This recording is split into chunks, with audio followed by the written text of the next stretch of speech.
सन 2018 का ये वो केस है जो अपराध को एक बहुत ही घिनौने स्तर पर ले गया।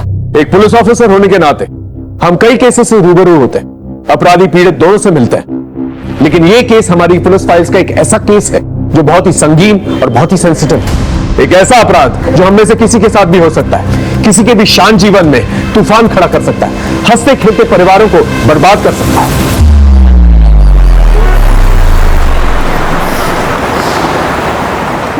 बच्चों, अच्छे से पढ़ाई करना और मार्क्स भी अच्छे से लाना। नेक्स्ट क्लास टीचर ये ना कहे कि आप लोगों को मैंने कुछ पढ़ाया नहीं। बट मैम, आप हमें क्यों नहीं पढ़ाएंगी नेक्स्ट क्लास में? वैसे भी शादी के बाद भी आप पढ़ा सकती हो ना। हाँ टीचर, लेकिन हमें आपसे ही पढ़ना है। हाँ टीचर, हमें आपसे ही पढ़ना है। आपसे ही पढ़ना है प्रिंसिपल मैडम अभी स्कूल में नहीं है, आप लोग उन्हें आने तो दीजिए। प्रिंसिपल को इतना ही पता होता तो ऐसे घटिया लोगों को काम पे नहीं रखते। बुलाओ उसे बाहर। तुम उसे बाहर बुला दो या अंदर जाए। बच्चों, आप ये नोट डाउन करो, मैं अभी आती हूँ। Okay miss. ये हमें कुछ नहीं सुना। बुलाओ उसे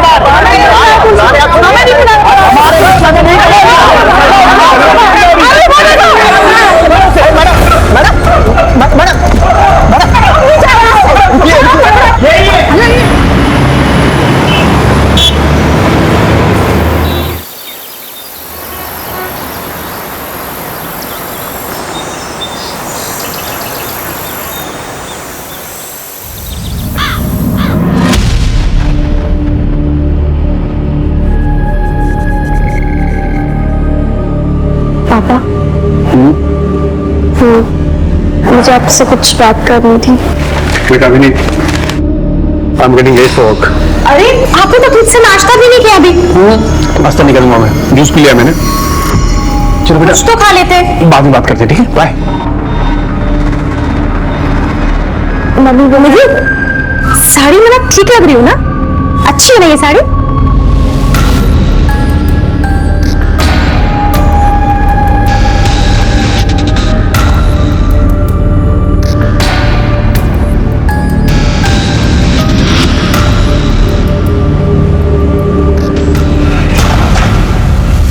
Natural numbers 1, 2, 3, 4. Sonali, even numbers 2, 4, 6, 8, 10. Good. निधि, odd number. निधि, क्या हुआ? सब ठीक है? मुझे फीवर जैसा लग रहा है, मैं घर जाना चाहती हूँ। चलो ऑफिस में मैं तुम्हारे पेरेंट्स को इन्फॉर्म कर देती हूँ। मैं अकेली चली जाऊंगी, मेरा कोई पास ही नहीं। Are you sure? चलो बच्चों, अब ये सब राइट डाउन करो अपनी अपनी नोटबुक में। मैं अभी चेक करूंगी सबका।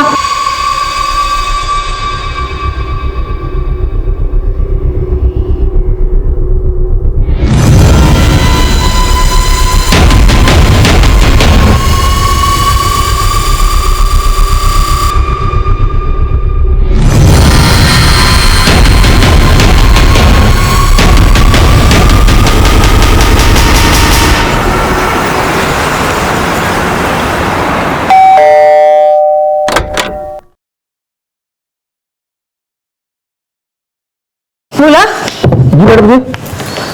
निधि कहाँ है? मैडम जी, निधि बेबी तो अभी तक स्कूल से आई नहीं। क्या आई नहीं अभी तक? मैडम, निधि अभी तक घर नहीं आई। आप प्लीज बता सकती हैं कि कब निकली थी यहाँ से? निधि तो टाइम पर निकल गई थी वहां से। Thank you.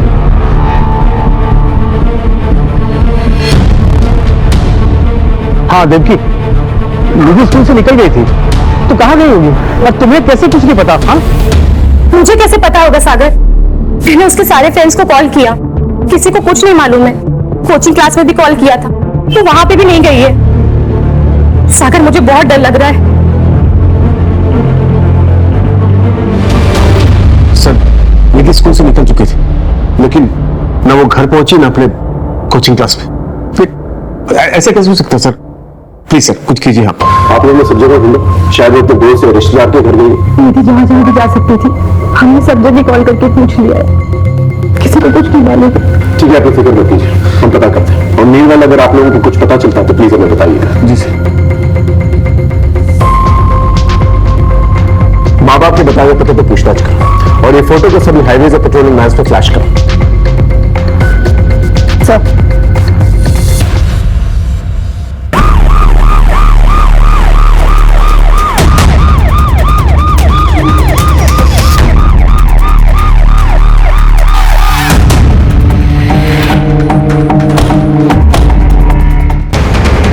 सर ये तो वही लड़की है निधि जिसकी मिसिंग कंप्लेंट कल रात को उसके पेरेंट्स ने दर्ज कराई थी।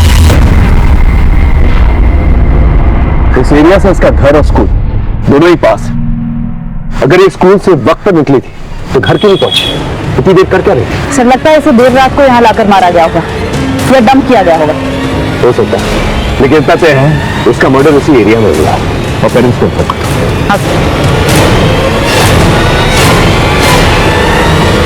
हेलो, एक स्कूल जाने वाली लड़की की हत्या शहर के बीचों बीच कर दी गई थी। मामला बहुत ही नाजुक था। हमने बिना वक्त गवाए निधि और उसके परिवार से जुड़े सभी लोगों की जिंदगियों को टटोलना शुरू किया।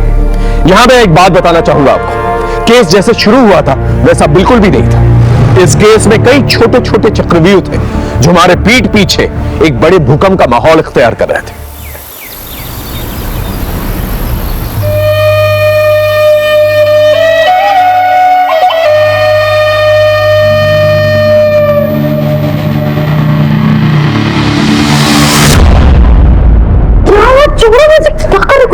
देखने दो ना, इसलिए बुलाएंगे मुझे। मेरी कोई दोस्त है ना, कुछ पुराने के लगने जा रहा है तो हमें भी चलना चाहिए। क्या बोलते हो? नहीं बाबा, सब एग्जामिनेशन है और कॉम्पिटिटिव क्लासेस भी शुरू हो गई है, मैं नहीं जाती। सॉल्यूशन है मेरे पास, नहीं लगा तुम?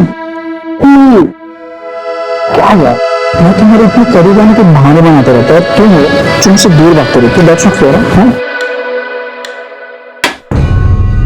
क्या है भाई, काम करो ना अपना। चलो चलो चलते।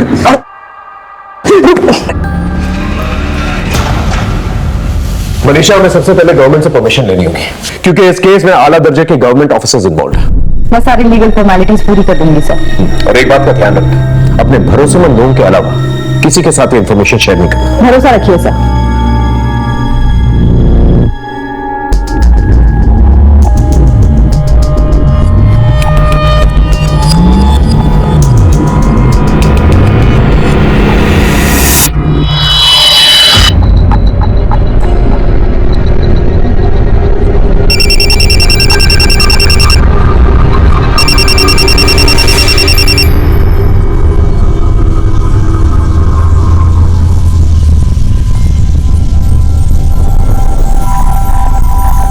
ठीक है, मैं आती हूँ।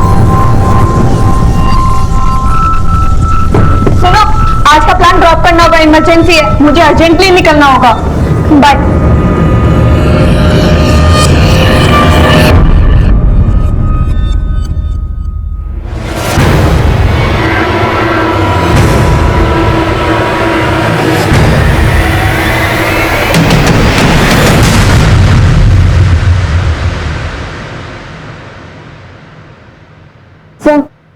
ये मेरी छोटी बहन और उसके फ्रेंड्स हैं, इन्हें छोड़ दीजिए please.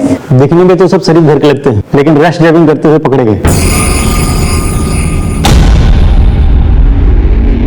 I am so sorry sir, जो भी फाइन है वो मैं पे कर देती हूँ। ठीक है, 5 मिनट रुके, मैं साहब से सिग्नेचर लेके आता हूँ।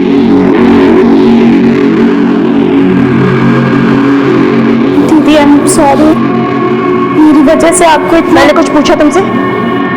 ये सब करने जाती हो तुम कॉलेज? हाँ, और तुम 1000 बार मना किया है मैंने, मेरी बहन से दूर रहने को बोला है ना तुम्हें। ये तुम्हारी लास्ट वार्निंग है, समझी? ठीक है, आप ले जा सकते हैं। Thank you. चलो।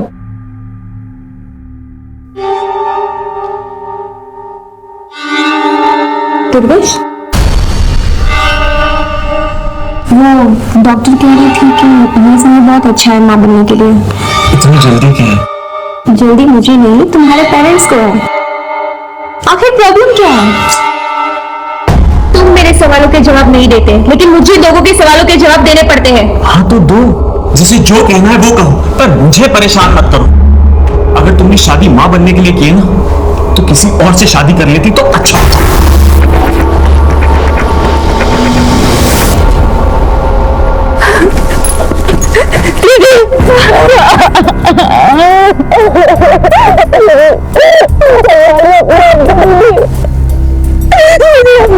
तारा मुझे छोड़ के चली गई। तुझे उसे वही रोक लेना चाहिए था, कम से कम उसकी जान तो बच जाती न था।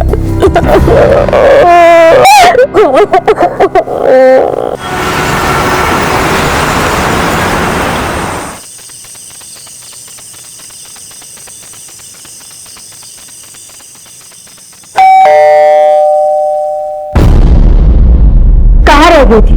वो मैंने इसे बुला लिया था डिनर पर, तो बस इसीलिए लेट हो गए। चलो अब अंदर।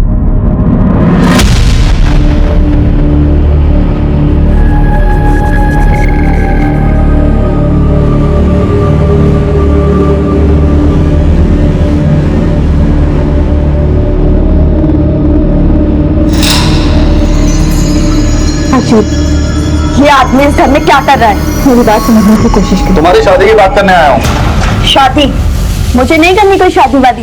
और आप कौन होते हो हमारे घर के मामले में बोलने वाले? आपको कोई हक नहीं है। क्यों हक नहीं है? बाप हूं मैं तुम्हारा। लोग तरह तरह की बातें कर रहे हैं कि तुम्हारी बेटी रात रात भर घर से बाहर रहती है, शादी नहीं कर रही है। अरे बेइज्जती होती है मेरी। आपने बाप वाला ऐसा कौन सा फर्ज निभा लिया जो बेइज्जती होती है आपकी? बस कीजिए प्लीज दीदी, चुप हो जाओ। पापा प्लीज जाने दीजिए। अब तू इसकी साइड ले रही है? तुझे भी नहीं बिगाड़ के रखेगी अपनी तरह। सुन ली अपनी लाडली की बातें? ये सब तुम्हारे लाड प्यार का नतीजा है। देख लेना एक दिन नाक कटवाते रहेगी। पापा चलो आप यहाँ से।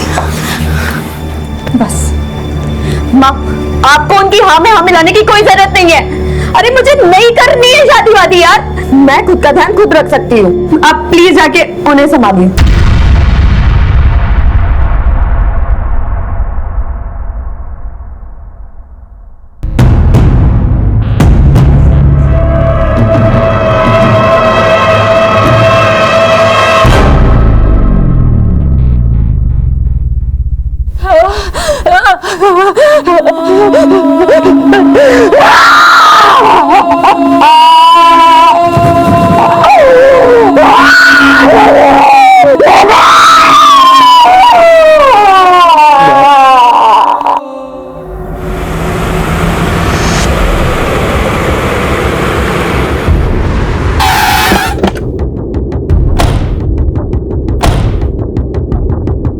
इन दिनों आपने किसी को निधि का पीछा करते या फिर उस पर नजर रखते हुए देखा था? नहीं मैम। तो स्कूल में किसी लड़के से या टीचर से कोई लड़ाई झगड़ा? नहीं मैम, हमारे स्टूडेंट और स्टाफ में कोई ऐसा नहीं था जो निधि को पसंद नहीं करता। वो एक बिल्कुल लड़की थी। फिर निधि के बिहेवियर में कुछ अजीब नोटिस किया? हाँ मैम, कुछ दिनों से निधि का बर्ताव बदला हुआ लग रहा था। वो उदास रहने लगी थी और पिछले 10 दिनों में वो 2 दिन स्कूल भी नहीं आई थी। और अभी 2 दिन पहले अचानक उसके स्कूल में तबियत बिगड़ गई थी और वो छुट्टी लेकर 11 बजे ही घर चली गई थी। मुझे अच्छा लग रहा है, मैं घर जाना चाहती हूँ। ओके। और हाँ, वो स्कूल के अलावा कोचिंग भी जाती थी। अब अगर वहाँ कुछ हुआ हो तो हम नहीं कह सकते। यस मैम, निधि पिछले 10 दिनों में 3 दिन कोचिंग क्लासेस नहीं आई है। मैंने उससे पूछा भी रहा तो उसने कहा कि उसकी तबीयत खराब है। मेरी तबीयत ठीक नहीं है, मैं कल नहीं आऊंगी।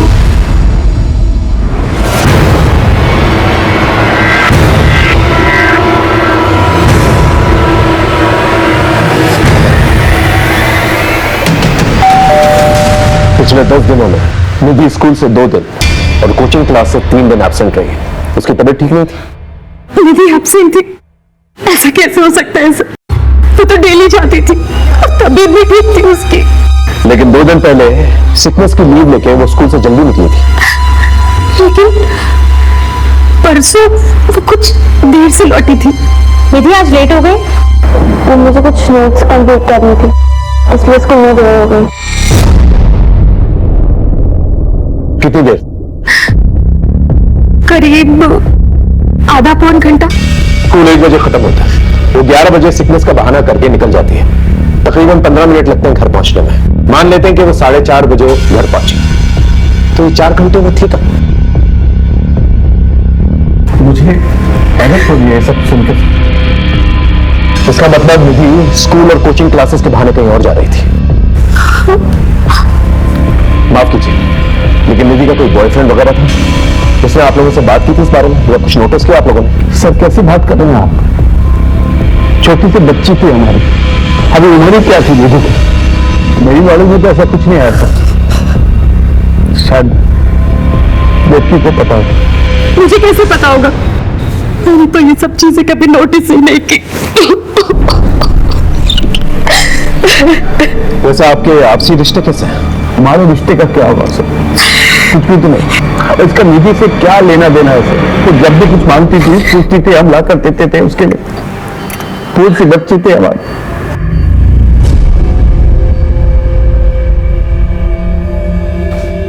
खैर, जरा सोच कर बताइए, आपका कोई दुश्मन जो निधि को मार सकता? नहीं सर, हमारे किसी से कोई दुश्मनी नहीं है। मैं तो अपने बिजनेस पर फोकस करता हूँ। पता नहीं तुम्हारी बच्ची को इसलिए बाहर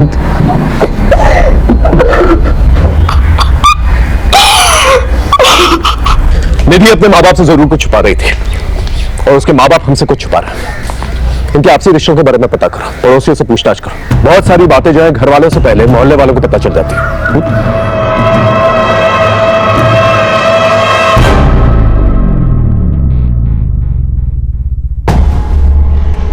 ये क्या बात हुई? आपका बेटा चित्रा से कह रहा है कि दूसरी शादी कर ले और आप चित्रा से बच्चे की उम्मीद लगाए बैठे हैं। अरे नहीं नहीं समधी जी, जरूर पति पत्नी में कुछ कहा सुनी हुई होगी और आपकी बेटी घर की हर बात बताएगी और आप इस तरह लड़ने से लड़ेंगे। ये क्या बात हुई? मैं हूँ यहाँ पर, अभी इन लोगों का नया नया रिश्ता हुआ है, थोड़ा समय देते हैं इन्हें। वही तो मैं कह रहा हूँ समधन जी, आप ही लोग बच्चे की रट लगाए बैठे हैं और आप ही लोग समय देने की भी बात कर रहे हैं। इसमें चित्रा क्या करे?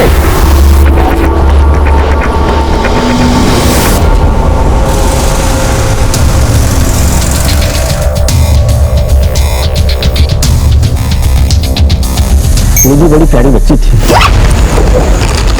जो बच्ची अपना खाना दूसरे को खिला सकती है, अपना खिलौना दूसरे को दे सकती है, ऐसी बच्ची का दुश्मन कौन हो सकता है? हाँ, सागर को अपने पैसे का थोड़ा घमंड था, लेकिन निधि में ऐसी कोई बात नहीं थी। आपने कहा कि सागर को पैसों का घमंड था, क्या उसका कोई दुश्मन हो सकता है? तो दुश्मनी का तो मुझे पता नहीं, लेकिन इन मियां बीवी की आपस में बनती नहीं थी। और ये बात आपको कैसे पता चली? मेरे नौकर ने बताया। वो सागर का नौकर भोला का दोस्त है, आपस में एक दूसरे घर की कहानी बताते रहता है।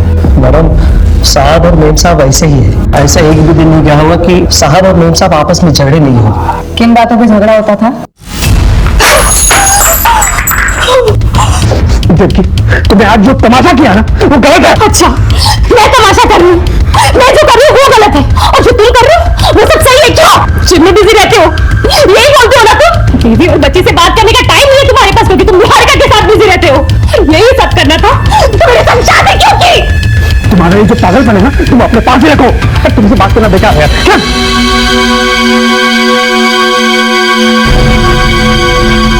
बेटा, तुम अपने कमरे में जाओ। मैडम, किसी दूसरी औरत के कारण झगड़े होते थे। बाद में झगड़ा इतना बढ़ गया था कि साहब और मेम साहब अलग अलग सो रहे थे।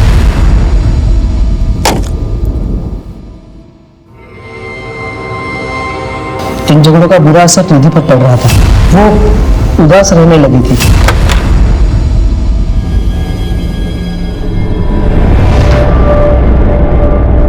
निधि आज लेट हो गई? वो मुझे कुछ नोट्स कंप्लीट करनी थी, इसलिए इसको नहीं देर हो गई। बोला जी मेम साहब। निधि के लिए खाना गर्म कर दो। जी।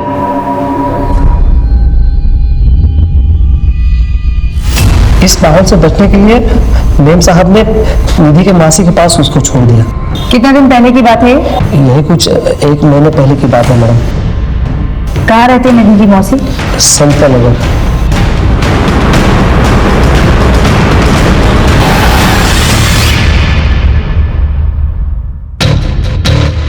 क्या यही है दुखी की बहन का? सर पता तो यही बताया। प्रिया बेटा तुम अंदर जाओ। जी सर, 15 दिन से निधि यहीं पर थी। प्रिया से उसकी बहुत अच्छी बनती थी, बहुत अच्छे से रहती थी वो यार। पर फिर दीदी का फोन आया और उन्होंने कहा कि वो निधि को लेकर जाएंगे। और निधि तो यहाँ से जाना ही नहीं चाहती थी। मासी, मासी, मुझे नहीं जाना है मम्मी के साथ, मुझे यही रहना है आपके पास। इधर आओ बेटा, बैठ। निधि, सब ठीक हो गया वहाँ। और तुम फिक्र क्यों कर रही हो? हम आएंगे ना तुमसे मिलने वहाँ। मौसी, मैं हमेशा के लिए यहीं नहीं रह सकती क्या? मम्मी, निधि दीदी को यहीं रख लो ना। काश मेरी मम्मी भी आपके जैसी होती, आप मुझसे कितना प्यार करते हैं। और वाह, मम्मी डैडी हमेशा झगड़ा करते रहते हैं। इसका मतलब ये बात सच है कि आपके जीजा जी और दीदी के बीच में जो झगड़ा होता था किसी लड़की की वजह से होता था। उस लड़की का नाम पता है आपको? उनके ऑफिस में एक लड़की है, उनकी असिस्टेंट निहारिका। जैसे जैसे उनका पैसा बढ़ता जा रहा है, वैसे वैसे हमारे बीच में दूरियां बढ़ती जा रही हैं। हाँ सर, निहारिका नाम की सेक्रेटरी थी, उसे लेकर ऑफिस में झगड़ा हुआ था।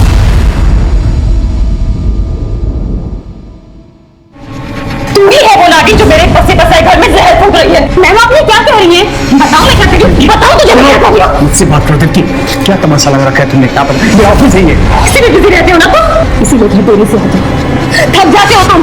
आज तुम्हें ये फैसला लेना होगा, या तो तुम्हारी जिंदगी में चुड़ैल रहेगी या मैं और निधि। और इस सवाल का जवाब सोच कर खड़ी होता है, समझे तुम? अफेयर था या नहीं वो तो मुझे नहीं पता सर, लेकिन उसकी बड़ी बेइज्जती हुई। उस दिन के बाद से निहारिका ने ऑफिस आना भी बंद कर दिया। ठीक से करो।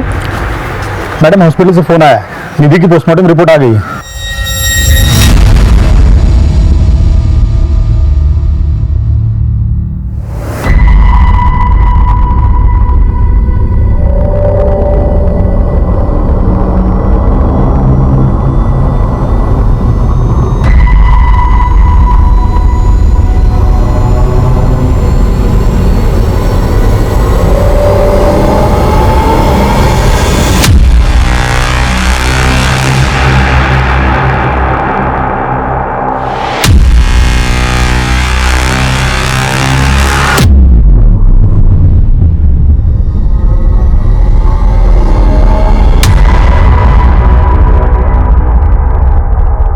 सर, जिस लड़की का सागर के ऑफिस में अफेयर था और दुर्गा का झगड़ा हुआ था, उसने नौकरी छोड़ दिया है। हम उसका नया एड्रेस ट्रेस कर रहे हैं सर। सर, निधि की पोस्टमार्टम रिपोर्ट काफी शॉकिंग।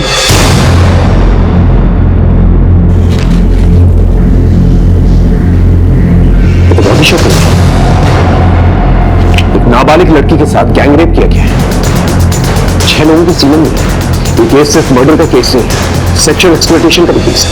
मैं भी हैरान रह गई सर, इतना ब्रूटल असॉल्ट, वो भी रिपीट हुई। एक काम करो, निधि से रिलेटेड सारी इंफॉर्मेशन कलेक्ट करो। जब तक हमें पूरी इंफॉर्मेशन नहीं मिल जाती, हमें नहीं पता चल पाएगा कि निधि की लाइफ में क्या चल रहा था। छोटी से छोटी इंफॉर्मेशन कलेक्ट करो। एक बेगुनाह बच्ची के साथ इतना बड़ा दुष्कर्म करने वाले को बख्शा नहीं जाएगा। अपनी पूरी पुलिस टीम को अलर्ट करो, इस केस से रिलेटेड सभी लोगों से दोबारा पूछताछ करो। पोस्टमार्टम रिपोर्ट आने के बाद हमारा पूरा पुलिस डिपार्टमेंट हिल चुका था, क्योंकि अब हत्या के साथ साथ सामूहिक बलात्कार की धाराएं भी जुड़ चुकी थी। अपराध की बर्बरता को देखते हुए एक ही सवाल मन में बार बार उठ रहा था कि निधि कितने दर्द से गुजरी होगी। ऊपर से भी हम पर प्रेशर था और कई सामाजिक संस्थाओं ने इस गंभीर मुद्दे पर अपनी चिंता व्यक्त की थी। सवाल कई थे और जवाब ढूंढने में हम सरगर्म थे। हमारी पुलिस टीम के अलावा भी हमने इस केस की छानबीन में और लोगों को जोड़ लिया था। एक आम घर की आम लड़की के साथ इतना बड़ा जुर्म एक बहुत बड़े अपराध की दस्तक था, और इस दस्तक को पकड़कर असली अपराधी तक पहुंचना हमारे लिए एक बहुत बड़ा चैलेंज।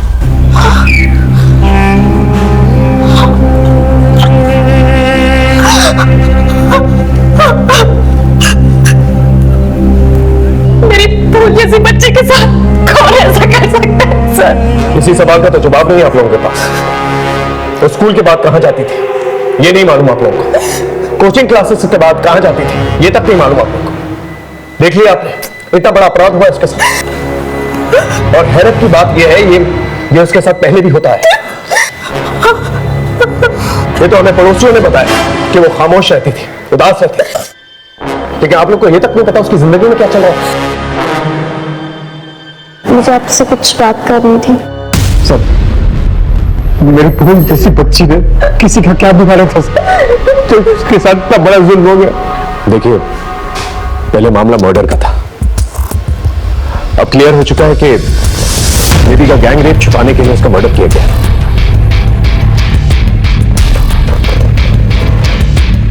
मैं आप लोगों से एक वादा जरूर करता हूं कि मुजरिम को हम जल्द से जल्द पकड़ के लेकर आएंगे।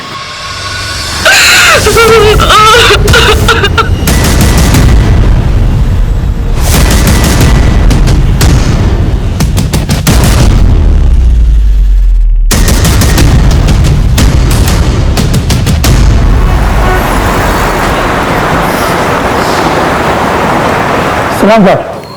सलाम। गुड्डू, छोटी मोटी खबरें तो बहुत देता है, लेकिन अब की बार एक बहुत बड़े मिशन पर जाना है। जिसके बारे में इंफॉर्मेशन निकालनी है ना, वो गवर्नमेंट का एक बहुत बड़ा आदमी है, उसके ऑफिस से इंफॉर्मेशन निकालनी है। हो पाएगा तुझसे? हाँ, मनिंदर का नाम तो पता था, काम हो जाएगा। निधि के घर में निधि से भोला सबसे करीब था, और निधि के गायब होने की खबर भी सबसे पहले भोला ने ही दी थी देवकी को। निधि के माँ बाप एक दूसरे से झगड़ा किया करते थे, शायद इसी का फायदा भोला ने उठाया। हाँ सर, हमारी तहकीकात में और कोई सस्पेक्ट सामने भी नहीं आया है। इस भोला के बारे में पता करो, ये नौकरों से काफी गॉसिप किया करता था, शायद किसी नौकर ने इसके बारे में गॉसिप किया। Yes sir. माँ, पापा से कह दीजिए मुझे शादी नहीं करनी है। तो क्या पूरी जिंदगी शादी नहीं करेगी? हाँ, नहीं करूंगी। क्या बोल रही है तू? पागल हो गई? कुछ भी बोला जा रही है। देख, अगर कोई पसंद है तो बता दे, हम बात करते हैं।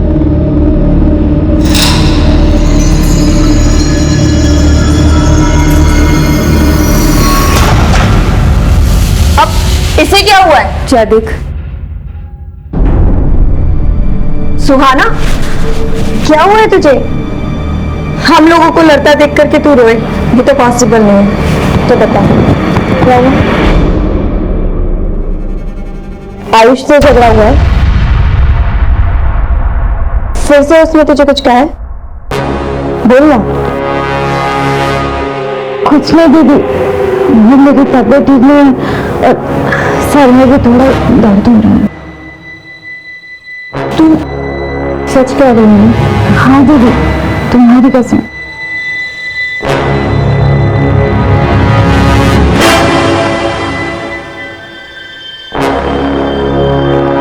हेलो मैडम, अभी एक बात निकल के सामने आई है कि भोला का दूसरे नौकरों से झगड़ा हुआ था। मैडम, पहले भोला और मैं दोस्तों के साथ टूटता बैठता था, अब वो नहीं आते जाते। क्यों? बोल ना क्यों? तो क्यों नहीं?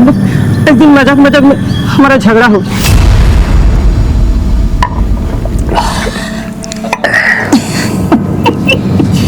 क्या है बोला? तेरा साहब का अभी भी चक्कर चल रहा है क्या? अरे उनके मामले में नहीं बोलते, वो बड़े लोग हैं। बड़े दिन की बेटी भी हो रही है। क्या बोलना क्या चाहता था? बोल, हाथ मारता है कि नहीं?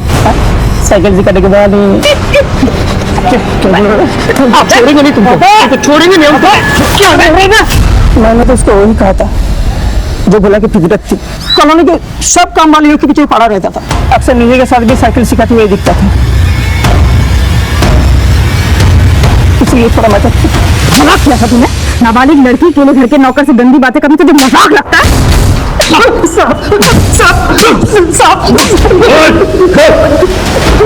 हमने कुछ नहीं किया साहब, निधि तो मेरे बहन जैसे साहब, वो लोग झूठ बोल रहे साहब। निधि के साथ जो हुआ वो हमने नहीं किया साहब। अगर ऐसे होता तो मेम साहब को सब कुछ बता देती साहब। बता देती, इसलिए तूने उसे हमेशा के लिए खामोश कर दिया। नहीं साहब, हमने कुछ नहीं किया साहब, हमने कुछ नहीं किया। मोहल्ले की काम वालियों के पीछे क्यों पड़ा रहता था? साहब, हम किसी के पीछे नहीं पड़ते साहब, हम तो उनकी मदद कर रहे थे साहब, उनको काम काज दिलाने में साहब। मदद कर रहा था, उसका ब्लड सैंपल, और जब तक डीएनए रिपोर्ट नहीं आ जाती उसे यही रखता।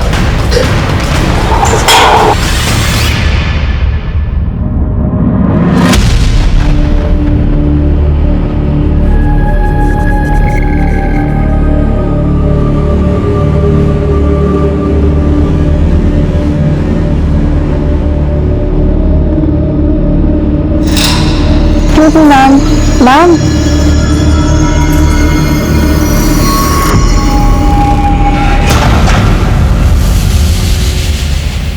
The number you are trying to call is currently switched off. Please try again later. उसका फोन बंद आ रहा है। पता नहीं कहाँ गई होगी, अब तक तो उसे आ जाना चाहिए था। आप टेंशन मत लो, मैं देखती हूँ।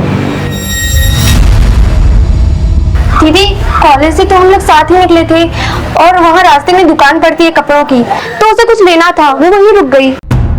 कौन सी दुकान? हाँ, ये मैम तो आई थी, इनका तो झगड़ा हुआ था। झगड़ा किससे? सुहाना, क्या हुआ? उस दिन के बाद तो मुझे मिली नहीं। आई एम सॉरी, उस दिन मैंने थोड़ी ज्यादा पी ली थी। मैंने कहा ना, मेरा पीछा करना छोड़ दो। ये सब दीदी बोल रही है ना। तुमसे क्या मतलब? किसी ने कुछ भी बोला हो? देखो सुहाना, तुम ऐसे नहीं जा सकता। हाथ छोड़ो मेरा। नहीं, मेरी बात सुनो। मैंने कहा छोड़ो मेरा।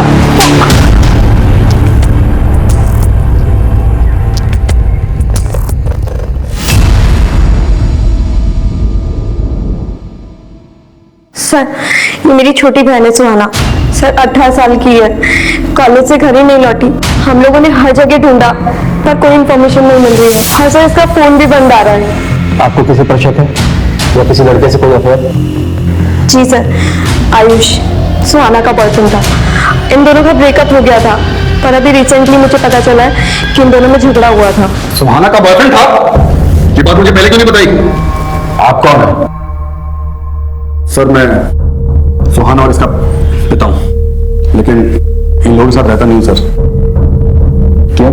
दरअसल हमारी आपस में बनते नहीं है सर। सुजाता, ये सब सिखा रही है अपनी लड़कियों को? अच्छा, जो आपको सिखाना चाहिए था वो तो आपने कभी सिखाया नहीं हमें। ये क्या लगा रखा है तुम लोगों ने? और ये आयुष कहाँ रहता है? चल बता, सुहाना कहाँ है? सर मुझे नहीं पता सुहाना कहाँ है। अभी 2 दिन पहले हमारा ब्रेकअप हो गया था।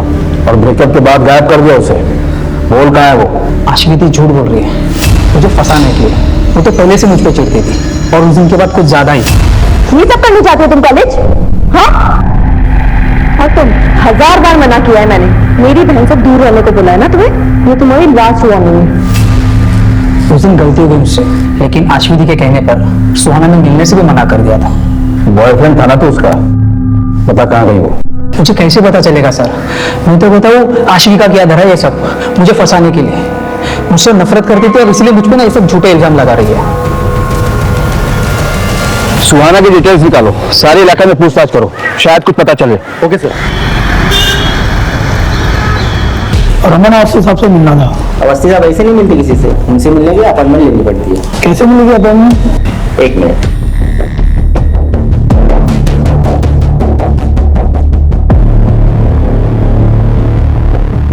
ये लीजिए, साहब का नंबर है, फोन कर लेना।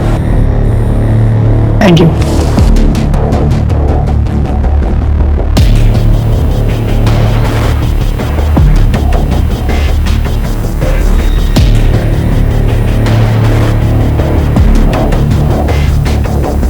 हेलो,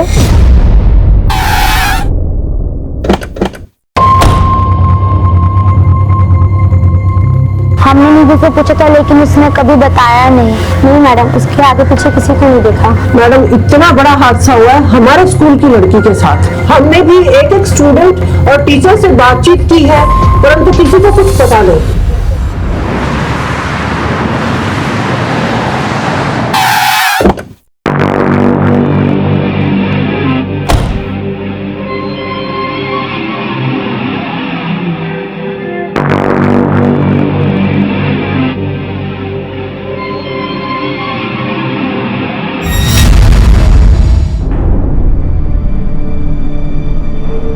दुर्गेश, मुझे तुमसे बात करनी है।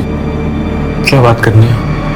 मुझसे गलती हो गई कि मैंने माँ बापा को बता दिया। आई एम सॉरी, मेरे पास और कोई रास्ता नहीं था, लेकिन मैं अभी ये जानना चाहती हूँ किस बात की सजा दे रहे हो तुम मुझे? आखिर क्या कमी है मुझ में? क्या गलती हो गई है मुझसे? गलती तुमसे नहीं,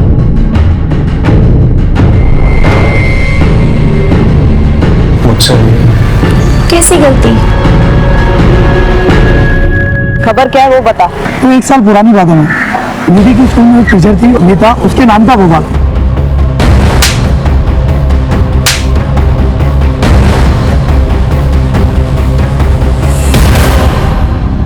लेकिन ये बवाल हुआ क्यों था? एक वीडियो वायरल हुआ था उसका, सेक्स वीडियो।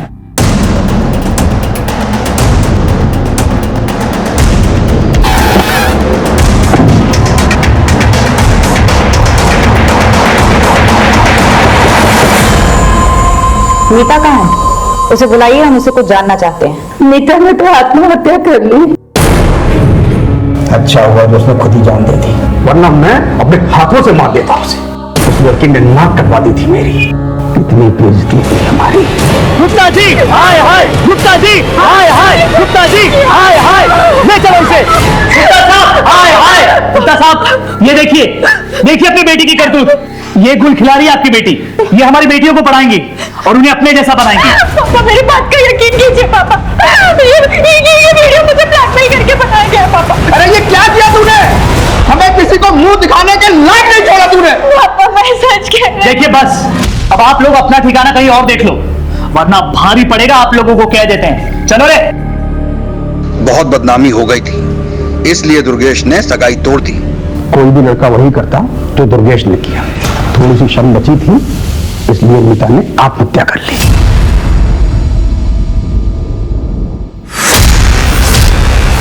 आपने कभी इस बात पर ध्यान नहीं दिया कि हो सकता है मीता सही कह रही थी? सही या गलत से क्या फायदा मैडम, मेरी इज्जत तो चली गई ना मैडम। अब वापस उन बातों को कुरेद करके हमें क्या मिलेगा? निधि और उसकी टीचर मीता दोनों का ही सेक्सुअल असॉल्ट हुआ था और दोनों का ही एक ही स्कूल से कनेक्शन भी था। इसलिए हमने मीता के केस के इन्वेस्टिगेशन ऑफिसर से मुलाकात की। सर ये वीडियो वायरल हुआ था उस लड़की का, जिसके वायरल होने के बाद मीता पर मॉब ने अटैक किया और उसके बाद उसने सुसाइड कर लिया।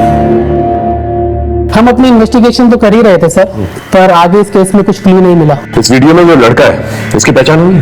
नहीं सर। मीता के मंगेतर का एड्रेस है?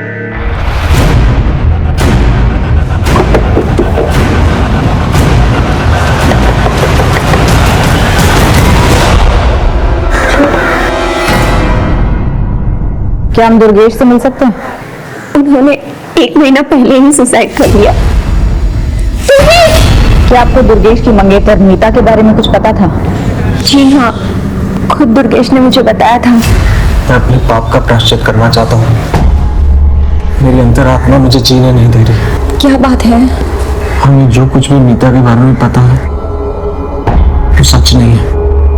मीता का वीडियो धोखे से बनाया गया था। उसी वीडियो से उसे ब्लैकमेल करके बार बार गलत काम करवाए जा रहे थे। ये बात कही थी उसने मुझसे, लेकिन मैंने उस पर यकीन नहीं किया और उससे शादी तोड़ दी। हो सकता है वो झूठ बोल रही हो। नहीं, झूठ नहीं बोल रही थी वो। उसका एमएमएस है इंटरनेट पर। मीता ने अपनी जान देकर सच्चाई का सबूत दिया। उसी रात उन्होंने सुसाइड कर लिया, उसके अलावा मैं कुछ नहीं जानती। ये मामला केवल निधि का नहीं है, बल्कि मीता के साथ भी इस किस्म का अपराध हो चुका है। मुझे लगता है भोली भाली लड़कियों को ब्लैकमेल करके उनको सेक्सुअली असॉल्ट करने का एक रैकेट चल रहा है, और मुझे तो शक है कि निधि और मीता को एक ही इंसान ने टारगेट किया है। बड़ी अजीब बात है सर, इनमें से किसी एक ने भी कानून का दरवाजा नहीं खटखटाया। शायद इन्हें इतना डराया धमकाया गया होगा कि वो अपनी जुबान ही नहीं खोल पा रहे। एक काम करो, अपने नेटवर्क को एक्टिवेट करो और सारे थानों से जो है रिकॉर्ड मंगवाओ और अपनी खबरों से ही पता करो कि इस शहर में इस किस्म के केसेस और भी हुए हैं क्या। ओके,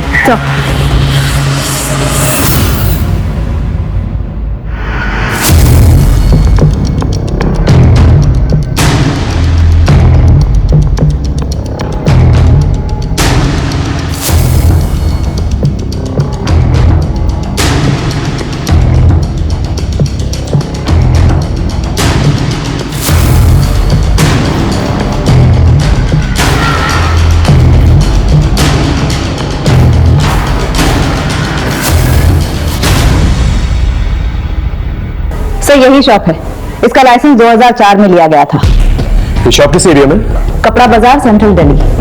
ये तो काफी भीड़ भाड़ वाला एरिया है, हजारों लोग आते जाते हैं वहां पर। हमें काफी सावधानी से इस जगह पर काम करना होगा। मैडम ये गारमेंट शॉप के रजिस्ट्रेशन पेपर्स सारे डॉक्यूमेंट सही है। ये तो मालिकाना हक किसी मालती शर्मा के नाम पे है, लेकिन पूरी देखरेख रमन अवस्थी करता है, जो कि एक सरकारी कर्मचारी है। हमारा ये केस केवल निधि की हत्या का केस नहीं था, बल्कि मीता और भी कई लड़कियों से जुड़ा हुआ था। जैसे जैसे हम केस में आगे बढ़ रहे थे, हमें इस बात का खुला आभास हो रहा था कि इस केस के कई सिरे हैं जो अभी तक हमारे हाथ में आने बाकी हैं। लेकिन हर एक केस में साजिश की बू आ रही थी और एक बड़े अपराध की तरफ इशारा कर रही थी। हमने एक एक पुलिस स्टेशन में आई हुई मिसिंग कंप्लेंट्स को टटोलना शुरू किया और उनसे रिलेटेड सारी इंफॉर्मेशन जमा करनी शुरू की, क्योंकि अब तक यह साफ हो चुका था कि हमारा पाला एक बहुत ही शातिर और गंदी जहनियत के मुजरिम से था। सर मैंने वहां फोन किया था, लेकिन वहां से कुछ पता नहीं चला। ठीक है, ट्राई करते हैं। Okay sir. हाँ, पिछले 6 महीने में 6 लड़कियों की मिसिंग कंप्लेंट दर्ज की गई है, लेकिन बाद में फिर सभी ने वापस ले ली। अंदर की बात है कि इन सभी के साथ सेक्सुअल असॉल्ट हुआ था। घर की इज्जत खो जाने के डर से फैमिलीज ने कंप्लेंट वापस ले ली, लेकिन एक लड़की है जिसकी मिसिंग कंप्लेंट अभी भी दर्ज है, सुहाना शर्मा। ये अभी तक मिली नहीं है। किस थाने की रिपोर्ट है? अलीपुर।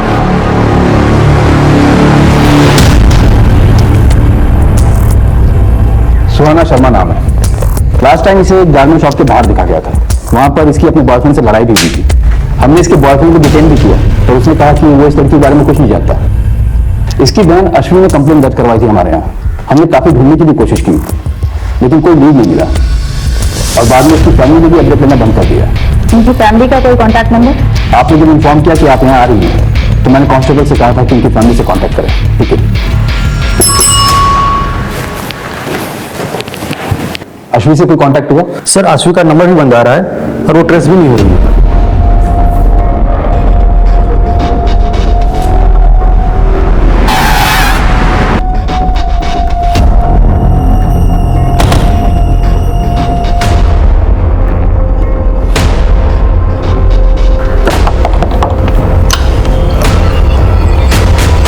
क्या हम अश्विनी से मिल सकते हैं? वो तो नहीं है। नहीं, ये मतलब कहाँ गई? किसी काम से बाहर गई। सुहाना की कोई खबर मिली? उसी केस के बारे में हमने उनसे बात कर ली है। आप आइए, अंदर बैठी, मैं अपने पति को बुलाती हूँ, आप उनसे बात कीजिए। जी कहिए, मैं आपकी क्या मदद कर सकता हूँ? सुहाना में इसी केस के बारे में अश्विनी से बात करें। वो सर, मेरी बीवी ने बताया ना आपको, बाहर गई किसी काम से। उनका फोन बंद आ रहा है। लगता है कुछ बैटरी का प्रॉब्लम हो। आप मुझे बताइए ना, क्या बात है सर? सुहाना मिसिंग केस के बारे में आप लोगों ने कई दिनों से कोई अपडेट नहीं लिया, पूछ सकता हूँ क्या? कितना अपडेट लेते सर? पुलिस अगर अपना काम कर रही होती तो वो कब का मिल गई होती। इसलिए नाम नहीं देकर हमने फॉलोअप करना बंद कर दिया।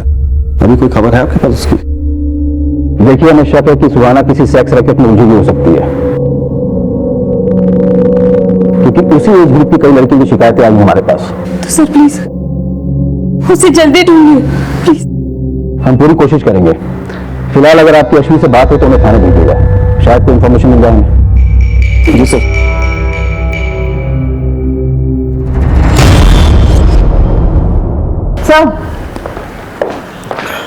अश्विनी का नंबर पिछले 15 दिनों से बंद आ रहा है, और उसके पड़ोसियों ने भी उसे देखा नहीं। लेकिन एक नंबर है कॉल रिकॉर्ड्स में जो बार बार फीचर होता है, जिसे अश्विनी लगातार टच में थी। अश्विनी और चारू के कार्ड से एक ही होटल के बिल भी भरे गए हैं। मैंने चारू को बुला लिया है पूछताछ के लिए। हम दोनों दोस्त हैं सर। दोस्त? कॉल रिकॉर्ड में दोस्ती साफ नजर आ रही है तुम्हारी। क्या चल रहा था तुम्हारे आशु के बीच में? कहाँ है आशु सुहाना? मैं नहीं जानती सर, मैं तो अश्विनी को खुद ढूंढ रही हूँ। तुम क्यों ढूंढी आशु को? हाँ? देखो, जो कुछ भी सच है ना, बता दो। बोलो। सर, मैं आपसे झूठ नहीं बोलूंगी। वो मैं और अश्विनी रिलेशनशिप में है सर। हम दोनों लेस्बियन हैं सर। अश्विनी, क्या हुआ? मुझे अर्जेंटली निकलना होगा अभी। आई कॉल यू ना। Bye bye. ध्यान से जाना। सर, हम बाहर कहीं नहीं मिल सकते थे, इसलिए हम चुपचाप होटल में मिलने लगे। और अश्विनी की फैमिली का उस पर प्रेशर था, वो उसकी शादी कराना चाहते थे और वो शादी नहीं करना चाहती थी। फिर सुहाना गायब हो गई और अचानक से कुछ दिन बाद अश्विनी भी गायब हो गई सर। तो क्या आशु के फादर तो कह रहे थे ऑफिस के काम से बाहर गई? नहीं सर, वो कहीं बाहर नहीं गई है, वो खुद उसके ऑफिस में काम करती हूँ सर। इसका मतलब आशु के फादर ने हमसे झूठ कहा। थाने बुलाओ। सच बोलकर अपनी इज्जत की धज्जियां उड़ाते क्या? एक तो पहले ही सुहाना का गायब होने के दम से हम लोग उधर नहीं थे, क्या अचानक कि आशु की सच्चाई सामने आ गई? कैसी सच्चाई? आशु कहाँ से आ रही? सर, मेरी पत्नी मर चुकी है, इसलिए मैं कभी कभी कॉल गर्ल्स को बुला लिया करता था। और एक दिन मेरे दोस्त अभय की बेटी आंसू आ गई। और सर, एक सच्चे दोस्त के नाते ये बात मैंने अभय को बता दी। सर, जान से मार दूंगा तुझे। झूठ बोलता है, यकीन नहीं होता ना? इस नंबर पर बात कर ले। सर, इस बात को लेकर के मेरा और आशु का झगड़ा भी हुआ था। ऐसा घिनौना काम करने से पहले मर क्यों नहीं गई तू? सर, उस दिन के बाद से वो घर नहीं बैठे और आती भी कुछ नहीं से।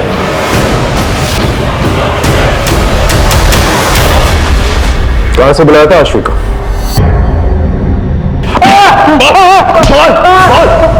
सच बोल। बताता साहब, इस तरह का एक ही नहीं 50 धंधे चल रहे हैं।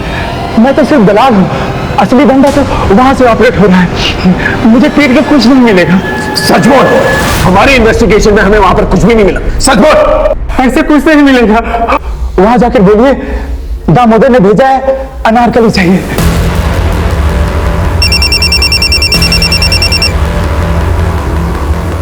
हेलो, ठीक है सर, निहारिका का पता चल गया है।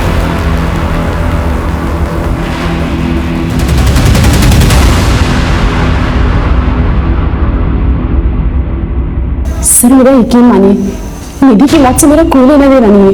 फिर भागी क्यों थी? मुझ में हिम्मत नहीं है कि मैं अपने कलीग से नजरें मिला पाऊँ, इसलिए मैं वहां से निकल गई थी सर। जहाँ इतनी बातें वेरीफाई हुई है, तुम्हारा स्टेटमेंट भी वेरीफाई होगा, और जब तक ये बात सच नहीं साबित हो जाती तुम यहीं रहोगी।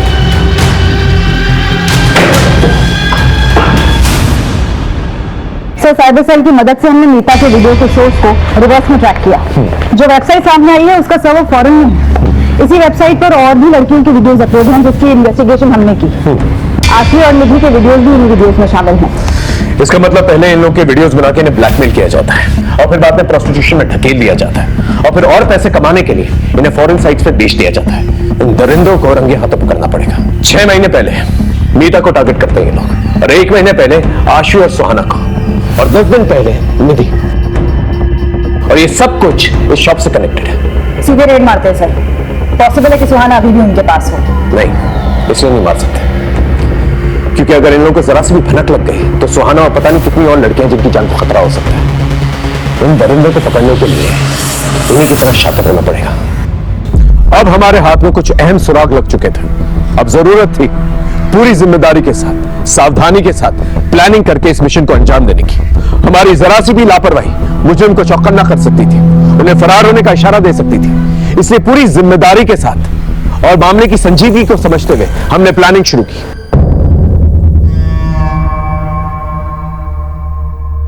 माल चाहिए, दामोदर ने भेजा है। अनारकली चाहिए, मिलेगा ना? असली वाला और कौला। माल दोगे तो सब मिलेगा।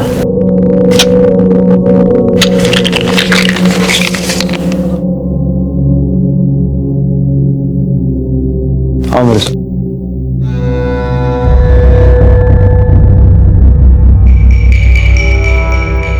अंदर आओ।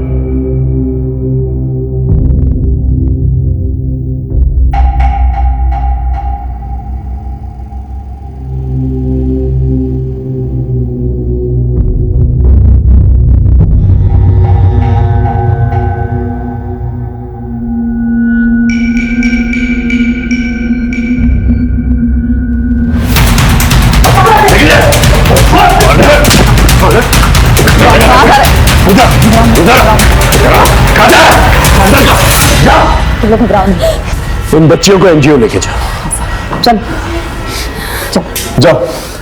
घबराओ।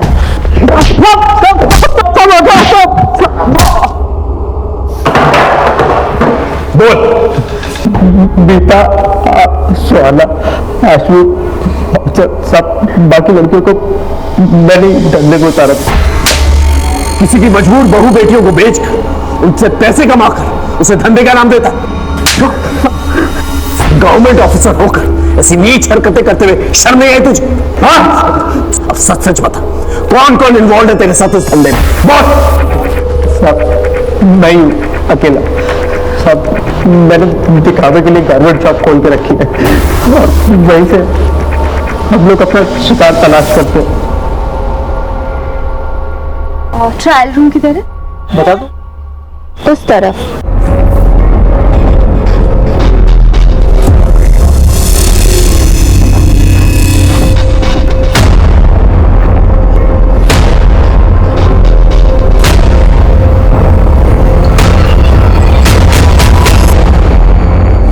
एक बार वीडियो बन जाता था तो फिर लड़कियों को ब्लैकमेल करना कोई मुश्किल काम नहीं होता था साहब। हम जानबूझ के सीधी सादी लड़कियों को और कम उम्र की लड़कियों को अपना शिकार बना देते ताकि वो आसानी से हमारे चंगुल में फंस सके।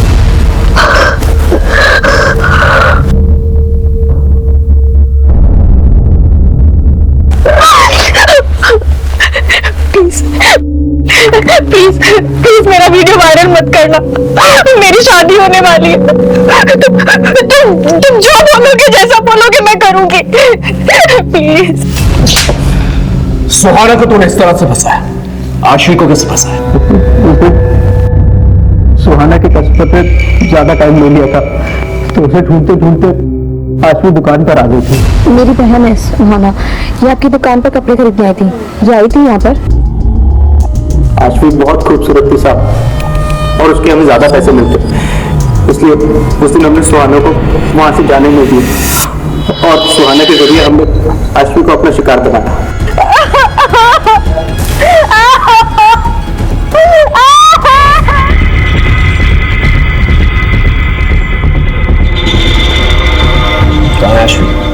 आशवी कब की मर गई साहब?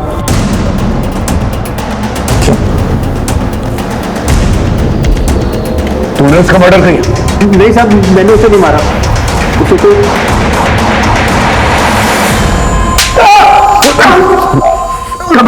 बड़ी इज्जत की बातें कर रहा था ना तू, कि इज्जत के मारे वो कहीं चली गई। फिर रमन को फोन करके उसे वापस क्यों बुलाया? बोल। यकीन नहीं होता ना? ले इस नंबर पे बात करके देख ले। तो ये है तेरी जॉब? पापा, आप मेरी बात समझने की कोशिश तो करो। ये सब मैं मजबूरी में कर रही हूँ, ये सब मैं सुहाना की जिंदगी बचाने के लिए कर रही हूँ। ये देखिए, ये देखिए।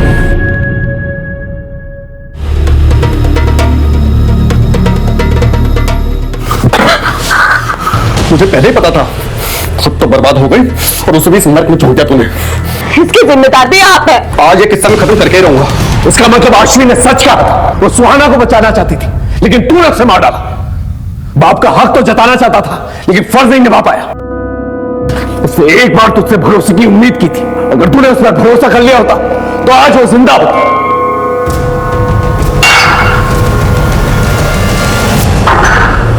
आशवी और सुहाना का केस तो सॉल्व हो गया, अब निधि के दोषी से मिलता है।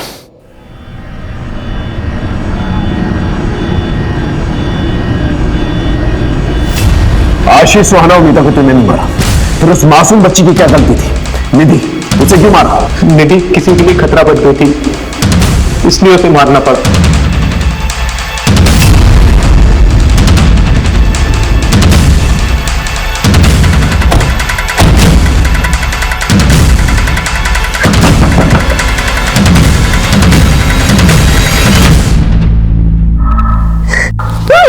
बहुत भूख लगी कि नहीं?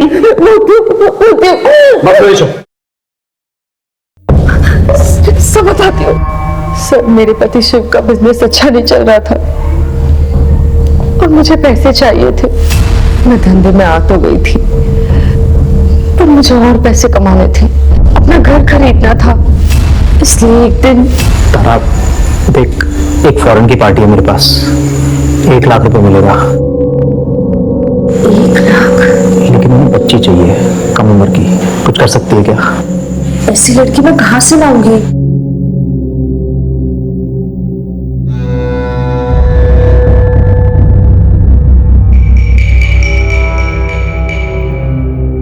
रमन, तेरी हिम्मत कैसे हुई मेरी बेटी को आंख उठा के देखने की? दोबारा देखना तो आंखें नोच लूंगी, मैं बता रही हूँ। देख ले तारा, तेरे फायदे के लिए कह रहा हूँ, 1 लाख रुपए कम नहीं होते। घर खरीदना ना तुझे। और फिर एक दिन निधि,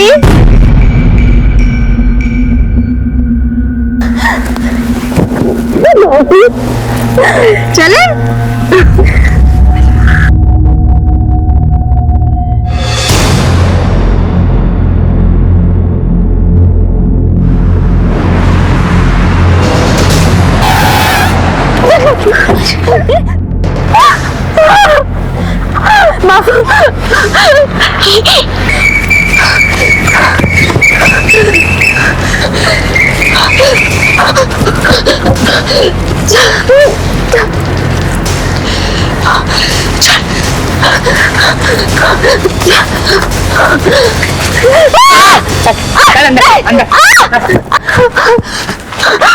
मेरी बेटी को छोड़ दो, मेरी बेटी को छोड़ दो।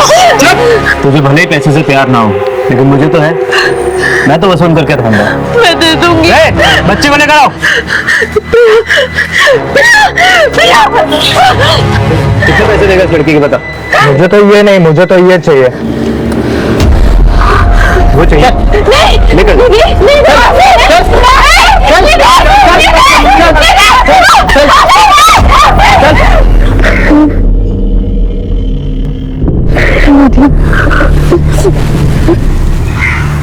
दिया जो कुछ भी हुआ तो किसी को मत बताना, वरना वो लोग प्रिया को मार देंगे।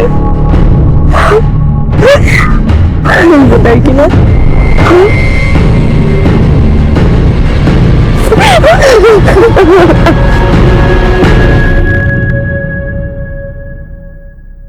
कुछ दिन तो निधि चुप रही, लेकिन एक दिन बोल पड़ी। तारा मासी, मैं थक गई, मुझे कुछ अच्छा नहीं लगता। मम्मी पापा मेरी बात नहीं सुनते। मैं प्रेमा को सब कुछ बता दूंगी, वो हमारी मदद करेगा, मुझे भरोसा है। निधि बच्ची थी, कभी भी किसी के सामने भी मुंह खोल सकती थी। निधि अगर कुछ दिन और सहन कर लेती तो उसे आदत पड़ जाती। मासी थी तू उसकी, मासी मां जैसी होती है, और तूने क्या किया? औरत के नाम पे कलंक है तू। तुझे तो एक ऐसी ऐतिहासिक सजा मिलनी चाहिए ना कि तुझ जैसे अपराध करने वालों की रूहें थर्रा जाए।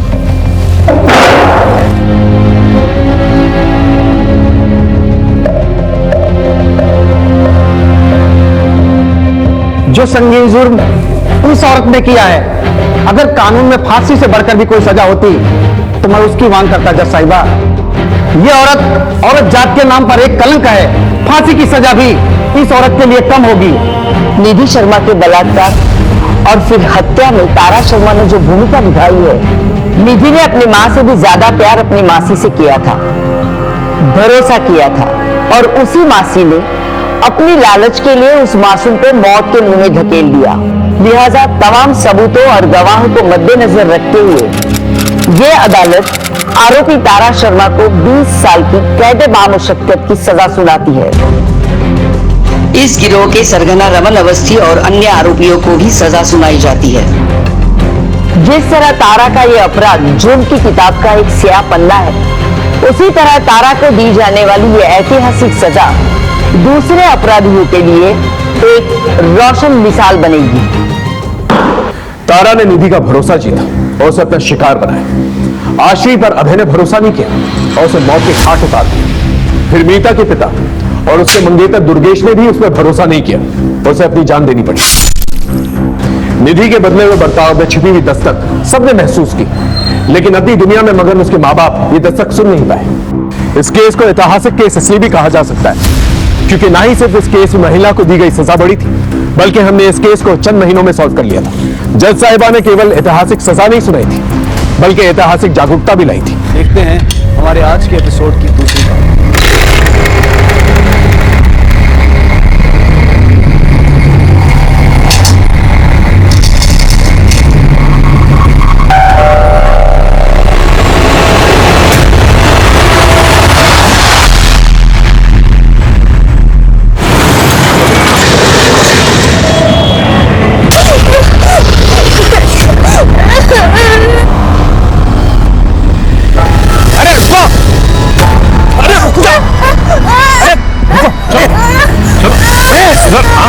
बच्चे के साथ कुछ नहीं तो खून कैसा? अरे आप मेरी बात नहीं हो रही है। अरे आप गलत समझ रहे।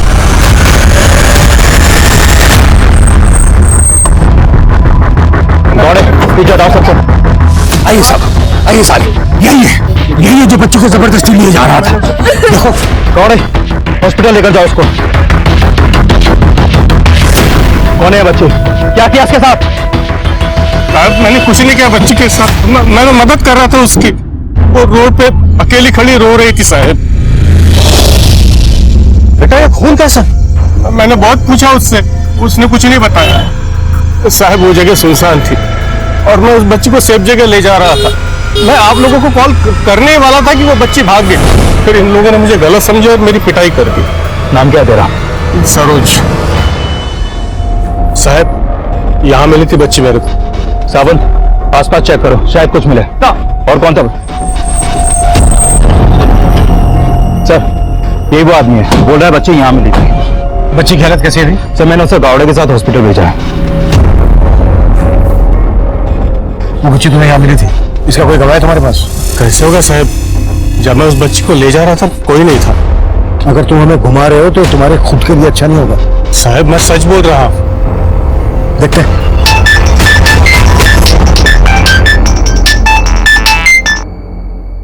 हेलो सर, बच्ची के बॉडी पे किसी भी तरह का एक्सटर्नल इंजरी नहीं है, बस उसके कपड़े पे खून लगा था। मोलेस्टेशन के साइन? नहीं सर लेकिन बच्ची के गले पे एक स्क्रैच मार्क है। शायद किसी ने बच्ची को गला दबा के मारने की कोशिश की गई। अगर उस बच्ची को गला दबा कर मारने की कोशिश की गई तो उसके कपड़ों पर इतना खून कैसे आया? सर वहां पे खून मिला। मैं बाद में कॉल करता हूँ।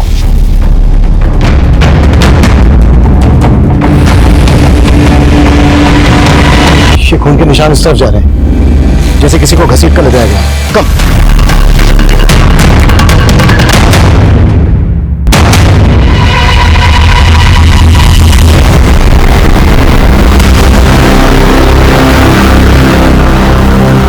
ब्लड हमें मिला वहां रोड की तरफ, और वहां से इस तरफ घसीटने के निशान।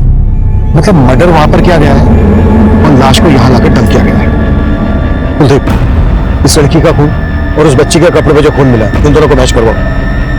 तब तक सरोज की खातिरदारी करते हैं। सर नमस्कार, मैं senior inspector Abhimanyu Jindal, crime petrol Dastak में आप सभी का स्वागत करता हूं। इस केस में सरोज हमें सबसे स्ट्रॉन्ग सस्पेक्ट लग रहा था, लेकिन वो लगातार अपनी बेगुनाही की सफाई दे रहा था। पर वो बच्ची हमें जिस हाल में मिली, उसने हमें हिलाकर रख दिया। और सबसे विचित्र बात यह थी कि उस बच्ची के कपड़े खून से सने थे, जबकि उसको गला दबाकर मारने की कोशिश की गई थी और उस लड़की को चाकू से लगातार वार कर मारा गया। अगर उस लड़की का कातिल ही उस बच्ची का गुनहगार था, तो कोई अपराधी एक ही क्राइम सीन पर एक विक्टिम को चाकू से और दूसरे विक्टिम को गला दबाकर मारने की कोशिश क्यों करेगा? तब हमारे लिए जानना बेहद जरूरी था कि उस लड़की और उस बच्ची का आपस में क्या कनेक्शन था। क्या वो दोनों एक दूसरे को जानते थे? बेटा, आप इन्हें जानती हो? बेटा आप डरो मत। अच्छा बेटा, आप इनको तो जानती होंगे, इन्होंने ही आपको और उनको मारा है।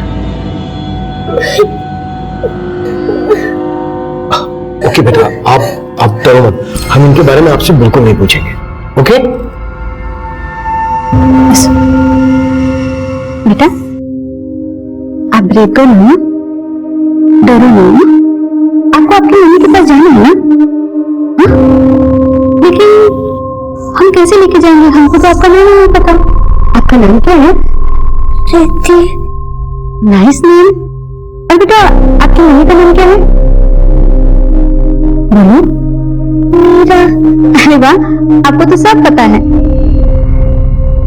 नहीं मालूम? अच्छा कोई बात नहीं, हम ढूंढ लेंगे आपका घर।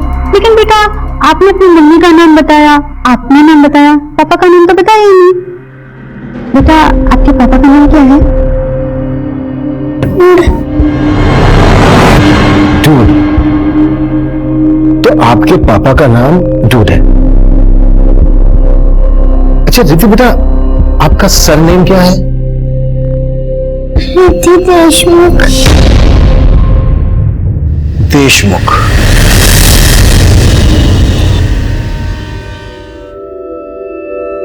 लेडीज एंड जेंटलमैन, हम नीम मुक्ता पांडे अपनी प्यारी सी मदर इन लॉ और फादर इन लॉ के सामने हमारी लेटेस्ट डिजाइन पेश करने जा रहे हैं।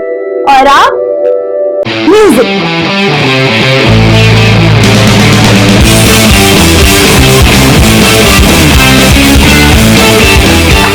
बस करो ये बेहुदापन।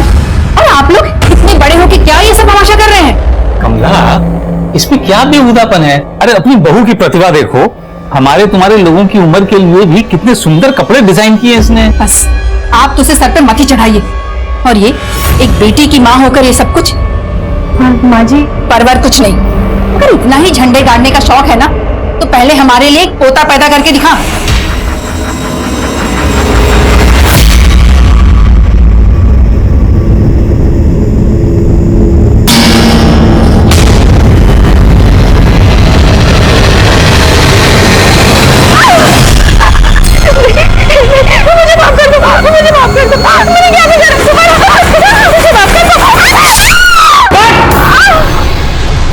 What the hell? Kavya, are you alright? अरे कोई फर्स्ट एड बुलाओ। राहुल, मैंने सिर्फ चाकू मारने का एक्शन लेने को कहा था। एक्चुअल में टच क्यों किया? डब्बी की जगह असली चाकू होता तो? अरे हो गया यार, जानबूझ के नहीं किया। अब सॉरी।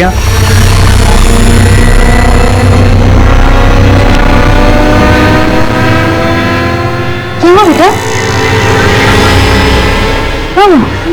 आप इतने डरे हुए क्यों हैं? बेटा कोई बुरा सपना देखा आपने? हाँ? कुछ नहीं होगा बच्चा मेरा, कुछ नहीं होगा। उस बच्ची ने अपनी माँ और अपना नाम सरनेम तो बता दिया, लेकिन फादर के नाम पर डूड बोलती है। अगर डूड किसी का नाम कैसे हो सकता है? सर ये भी तो हो सकता है कि उसकी मम्मी उसके पापा को डूड बोलती हो, जो उसने रट लिया। लेकिन सर उस बच्ची ने इस लड़की को आइडेंटिफाई नहीं किया जिसकी लाश हमें मिली थी।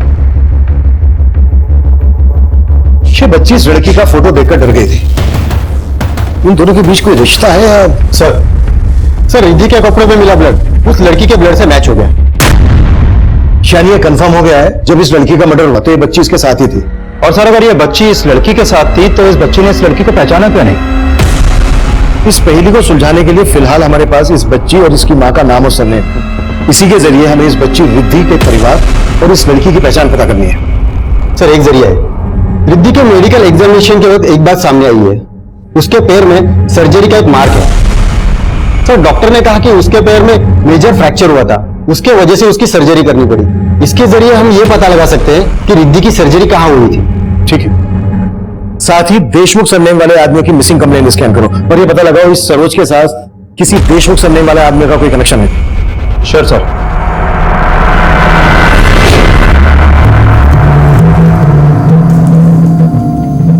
पांडे जी, सॉरी पांडे नहीं, हनी, राइट? हनी भी नहीं तो फिर हबी? इस रात को और भी ज्यादा रोमांटिक बनाने के लिए पेश है मेरे हैंडसम हबी को और भी ज्यादा हैंडसम बनाने वाला केसर वाला दूध।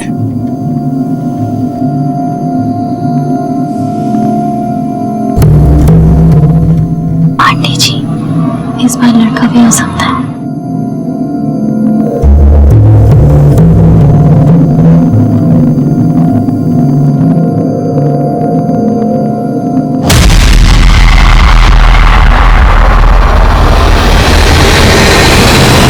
सर रिद्धि का यह ऑपरेशन करीब 2-2.5 साल पहले हुआ था, जब उसका फ्रैक्चर हुआ था और उसके बोन्स को सपोर्ट देने के लिए मेटल प्लेट डाली गई थी। अच्छा डॉक्टर, ये मेटल प्लेट पे जो ये नंबर है, ये नंबर कैसा है? सर ये हर मेटल प्लेट के ऊपर एक सीरियल नंबर होता है। यानी मेटल प्लेट के सीरियल नंबर से हम मैन्युफैक्चरर तक पहुंच सकते हैं, जहां से हमें ये पता चल जाएगा कि ये मेटल प्लेट कौन से हॉस्पिटल में सप्लाई हुई थी जहां पर रिद्धि की सर्जरी हुई थी, और फिर उस हॉस्पिटल से रिद्धि की डिटेल्स।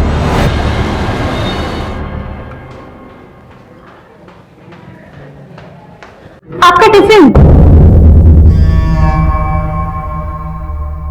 पूरा खा लीजिएगा। इतनी बड़ी? अरे ये किसके लिए लाई हो? हमारे लिए लाई हो या खाली पहलवान के लिए? हम नहीं पहनेंगे ये। अरे नहीं पहनना तो फेंक क्यों नहीं देते? एक तो इतने प्यार से इनके लिए गिफ्ट लेके आओ, थैंक यू बोलना तो दूर की बात है, बस कमियां ही निकालते रहो। अरे नहीं पसंद आने झोला तो फेंक दो ना। किसने कहा ये झोला है? कितने प्यार से लाई है अम्मा जी। इनकी पसंद पर नहीं तो इनके प्यार पर जाइए। शादी के इतने सालों बाद भी आपके लिए गिफ्ट लाती है। एक सेकंड, ये चोट कैसे लगी तुम्हें? मनोज ने मारा? जरूर इसी ने कोई ओछी हरकत की होगी, वरना मनोज किसी को ऐसे नहीं मारता। अरे तुम हमेशा इसके पीछे आप हमारी पैरवी मत करिए। और अम्मा जी के गाने तो मनोज जी के मार से भी ज्यादा मीठे लगते हैं हमें। और हमारा मनोज जी का रिश्ता एक दिन जरूर सुगम बनेगा, आप चिंता न करें। फिलहाल हम आप दोनों के बीच इस तोहफे की खटास को मिटा दें। अब देखिए कैसा लग रहा है, हम इसको अच्छे से सिल देंगे, अच्छा लगेगा। तेरा हाथ लगने से तो बेकार से बेकार चीज भी अच्छी हो जाती है। मुझे पता है तू ही हमारे निकम्मे बेटे को सुधार सकती है। पापा, हमने कुछ सोचा है। कल हमारी मैरिज एनिवर्सरी है, तो हमने उनके लिए एक सरप्राइज प्लान किया है। हम लगता है बहुत अच्छा लगेगा और सब ठीक हो जाएगा। Best of luck. Thank you. एक चाय देना।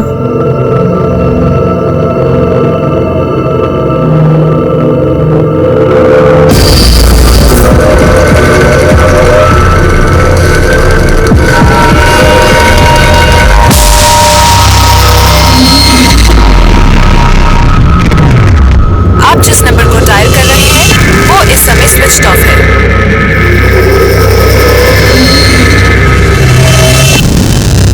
चलो।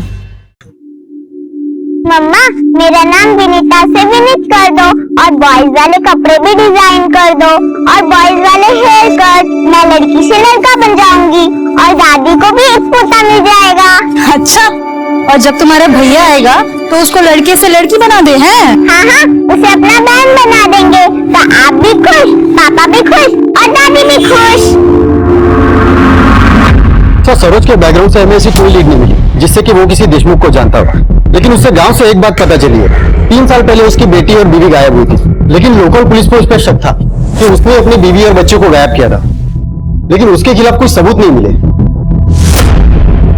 इस सरोज की बीवी और बच्ची के गायब होने का इस लड़की के मर्डर और रिद्धि से क्या कनेक्शन हो सकता है? सर, हमने सरोज को बहुत तोड़ा, लेकिन वो अभी यही बोल रहा है कि उसने कुछ नहीं किया। सरोज को यहाँ रखकर उस पर हाथ चलाने से अच्छा है उसे छोड़कर उस पर नजर रखो। अगर सरोज ने कुछ किया है तो बाहर जाकर हमें कोई लीड दे सकता है।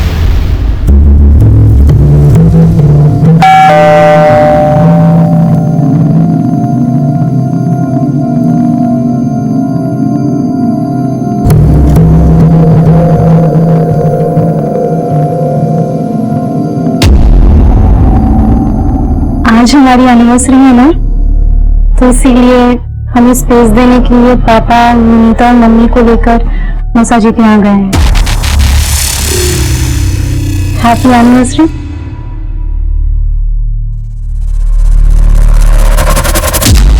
क्या हुआ, आज भी बात नहीं करेंगे हमसे? हमारा इंतजाम अच्छा नहीं लगा? इंतजाम? भाई सब खर्चा क्यों होगा है? 4 बार तुम्हारा अबॉर्शन हुआ है, हर बार लड़की। देखो नजर नहीं पाती हो तुम, हमको पता है। अम्मा बाहर जाती है, सब लोग कहते तुम्हारा बहू को पोता नहीं दे सकती। इसमें हम क्या कर सकते हैं? ये औरत के हाथ में नहीं होता। साइंस में भी लिखा है कि बेटा हो या बेटी, ये सिर्फ मर्द पर निर्भर करता है। ये सब कर रही हो ना, हमको पता बेटा के लिए नहीं कर रही हो, ये सब तुम कर रही हो अपनी जरूरत के लिए। हमको सिर्फ आपका प्यार चाहिए। क्या चाहिए तेरे? सर, उस हॉस्पिटल का पता चल गया जहां 2 साल पहले रिद्धि की सर्जरी हुई थी। ये उसकी फाइल सर, मैंने हॉस्पिटल में पता किया रिद्धि के इलाज की पेमेंट एक क्रेडिट कार्ड से की गई थी और मैंने चेक किया वो क्रेडिट कार्ड किसी राहुल देव के नाम पर इश्यू हुआ था। राहुल देव? रिद्धि ने अपना सरनेम देशमुख बताया था, तो कि राहुल देव उसकी सर्जरी की पेमेंट क्यों करेगा? सर, बैंक से राहुल देव के घर का एड्रेस और ये उसका फोटो भी वहां से मिला है। मुझे उस लड़के के साथ फिल्म नहीं करनी, मतलब नहीं करनी। निकालो उसे। राहुल जी, समझने की कोशिश कीजिए, इस स्टेज पे हम कुछ नहीं कर सकते। हमारी फिल्म आधी से ज्यादा शूट हो चुकी है। देखो, अगर तुम्हें मेरे साथ काम करना है तो उस लड़की को बाहर निकालना हूं। निकालो उसे। राहुल जी, नई लड़की है, समझा दिया मैंने। अब जबरदस्ती अगर उसे फिल्म से बाहर निकालेंगे, सेक्सुअल हैरासमेंट का केस कर देगा, फिर अपनी इमेज के बारे में तो सोचिए।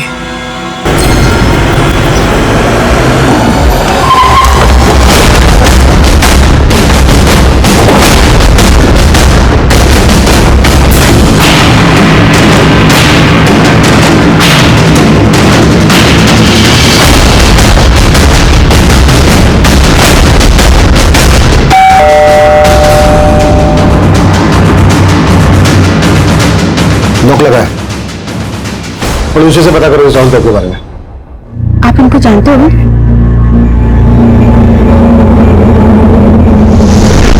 नहीं, तुम्हें अगर अपना शूट कैंसिल करना है तो करो, लेकिन तुमने मेरी आज की डेट ली थी तो तुम्हें मेरा आज का पर डे देना होगा, और अगर तुमने आज मेरा पर डे नहीं दिया तो देखना फिर। 1 मिनट, तुझे फोन करता हूं। दिखता नहीं है तुम्हें? सॉरी पापा। पापा? तुम्हें कितनी बार बोला है कि मुझे पापा मत बोला करो। Sorry dude. Dude, dude he बोला करो, डूड ही सूट करता है मुझ पे। बोलो बेटा, क्या लगते हैं आपके?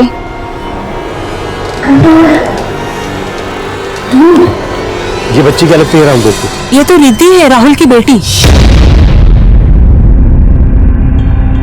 ये लड़की हमें गुमशुदा मिली थी और इसने अपना सरनेम हमें देशमुख बताया था।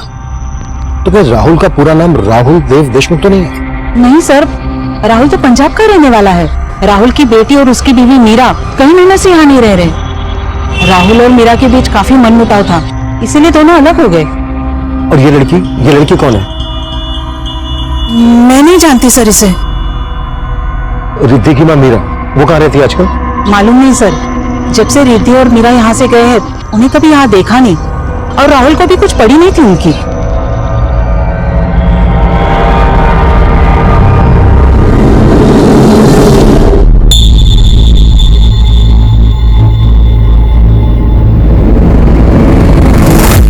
सॉरी राहुल, रिद्धि बहुत जिद कर रही थी हमारे साथ पार्टी में चलने के लिए, तो मैंने सोचा। Have you lost your mind? दिमाग नाम की कोई चीज है तुम्हारे पास? 23 की पार्टी में तुम इस बच्ची को साथ लेके जाओगी? राहुल की मान ही नहीं रही थी, तो नहीं मान रही थी तो उसको बैठकर यहाँ पर मनाओ तुम। मेरा टाइम क्यों खराब किया तुमने? मैं जा रहा हूँ। बहुत अकड़ू है राहुल, है तो बी ग्रेड का हीरो, लेकिन खुद को बहुत स्टार समझता है। उसे एक बेटी का बाप कहलाने में बहुत शर्म आती है। इस वक्त कहाँ होगा राहुल? शायद अपने किसी शूट पे गया होगा। Excuse me, out guys, out. Listen guys, जो हुआ सो हुआ, मिट्टी डालते हैं। नाउ आई वांट तुम दोनों मिलके इस सीन पे फोकस करो। राहुल यहां से आएगा और तुम्हारा रेप करेगा। I want to see full struggle, pain in your eyes, right? Take करेंगे। Going for take guys. डरो मत, वो क्या है ना, पहले वाले सीन में मैं ज्यादा मूड में चला गया था। अब करते हैं अच्छे से। डोंट वरी राहुल, हम मुझे तुम्हारा डर नहीं है। हाँ नो, तुम किसी का मर्डर कर सकते हो, लेकिन रेप नहीं। Action, cut cut. अरे क्या कर रहे हो तुम लोग? ये तुम्हारा रेप कर रहा है या तुम इसका रेप कर रही हो? अरे अपने कैरेक्टर में रहो ना यार। हम सॉरी सर, मैं अपना कैरेक्टर भूल गई थी, लेकिन राहुल अपने कैरेक्टर में था। तुम लोग मुझे ठीक से शॉट दोगे या पिक्चर बंद करके डब्बे में डाल दूं मैं? नेक्स्ट शॉट करेंगे। नेक्स्ट शॉट तो थाने में होगा, इस राहुल के साथ।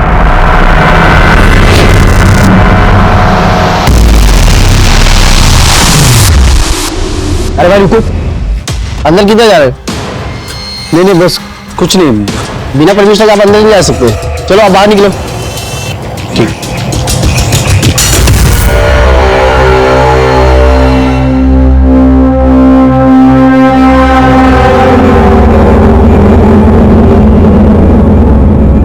देखिए सर, आप मेरा टाइम वेस्ट कर रहे हैं। मेरा और उसकी बेटी से मेरा कोई भी मतलब नहीं है। पता है हम क्या इसका मतलब निकाल रहे हैं? तूने रिद्धि को मारने की कोशिश की, इसलिए तूने इसकी मिसिंग कंप्लेंट फाइल नहीं करवाई। सर अगर मुझे कुछ पता होता तो मैं इसकी मिसिंग कंप्लेंट लिखवाता ना। और वैसे भी ये मीरा के साथ रहती थी, मेरे साथ नहीं। कहाँ रहती थी? और मीरा का मालूम नहीं सर। तेरी बीवी है और तुझे नहीं मालूम कहाँ पर है? सर वो मेरी बीवी नहीं है।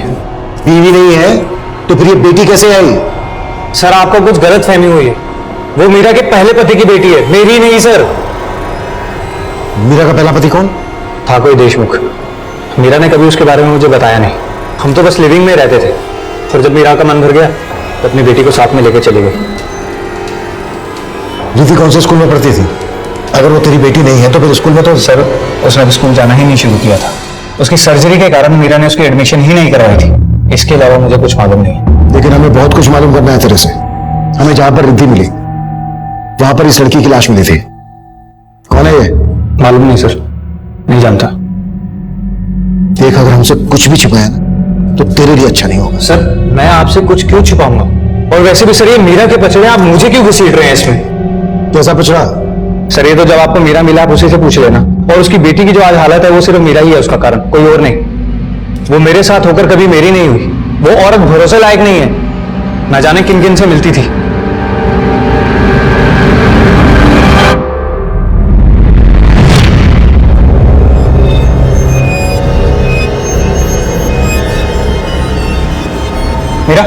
कौन था ये? मेरा जानने वाला था। तुमने इसको इतने पैसे क्यों दिए? उधार दिए। तुम्हारा ये ऐसा कौन सा खास है जो तुमने उसको इतने पैसे उधार दिए? तुम मुझे अपने बारे में सब कुछ बताते हो क्या? जब तुम नहीं बताते तो मैं क्यों बताऊं? तुमने मुझे हक ही नहीं दिया है कि मैं तुम्हारे हर सवाल का जवाब दूं। मैंने तुम्हें और तुम्हारी बेटी को अपने घर में जगह दी है, इससे ज्यादा क्या हक चाहिए तुम्हें? सर मैं उससे शादी करना चाहता था, लेकिन उसका ये रवैया देखकर मैंने अपना डिसीजन बदल लिया। और वो आदमी कौन है जिसके बारे में तुम्हें अभी पता है? मालूम नहीं सर। तुझे ये नहीं मालूम कि मेरा कहाँ है? उसका फोन नंबर तो होगा तेरे पास? लीजिए sir.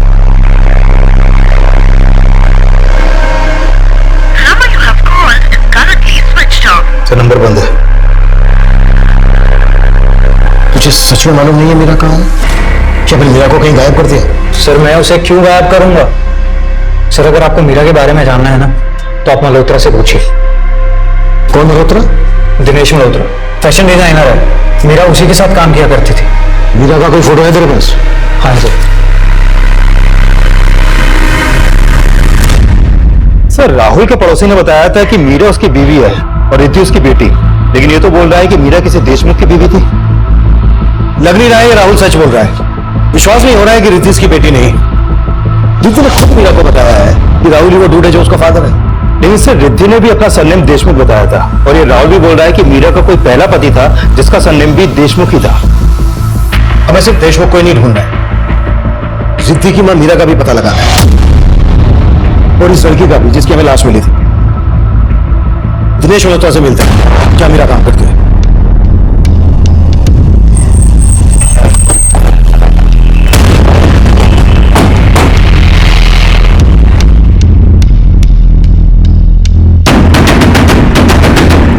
Excuse me. Yes Dinesh Malhotra. Sir ऊपर।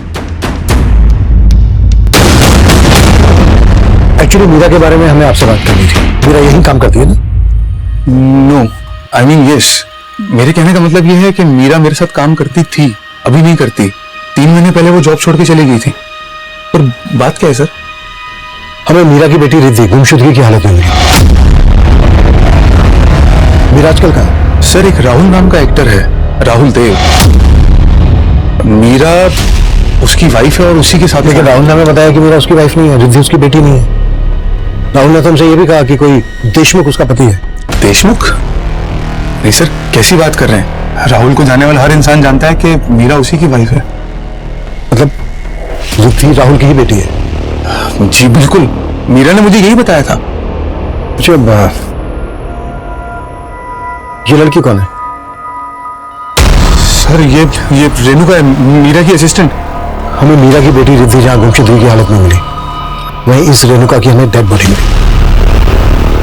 आपने बताया रेणुका मीरा की असिस्टेंट थी, मतलब रेणुका भी आपके यहाँ काम करती थी? जी हाँ, पर सर रेणुका तो मीरा से काफी टाइम पहले ही जॉब छोड़ चुकी थी। आप मीरा और रेणुका को कब से जानते हैं? सर दरअसल रेणुका यहाँ पे आई थी एज एन इंटर्न 1 साल पहले, और मीरा को मुझे तापसी ने मिलवाया। कौन तापसी? तापसी मेहता, पेज 3 रिपोर्टर है। मल्होत्रा जी, हाय। मेरी एक फ्रेंड है मीरा, आप ही की तरह फैशन डिजाइनर बनना चाहती है। बहुत टैलेंटेड है, पर मैं ऐसा सोच रही थी अगर वो आपको असिस्ट करेगी तो और भी टैलेंटेड बन जाएगी। तो अगर आप उसे एक चांस दे देना तो बहुत अच्छा होगा। सर मीरा काफी टैलेंटेड थी और मैं तो उसके काम से काफी इम्प्रेस भी था। सर फिर मीरा धीरे धीरे फैशन इंडस्ट्री में खुद ही एस्टेब्लिश होना चाहती थी और इस वजह से उसने काम छोड़ दिया। और रेणुका ने जॉब क्यों छोड़ी?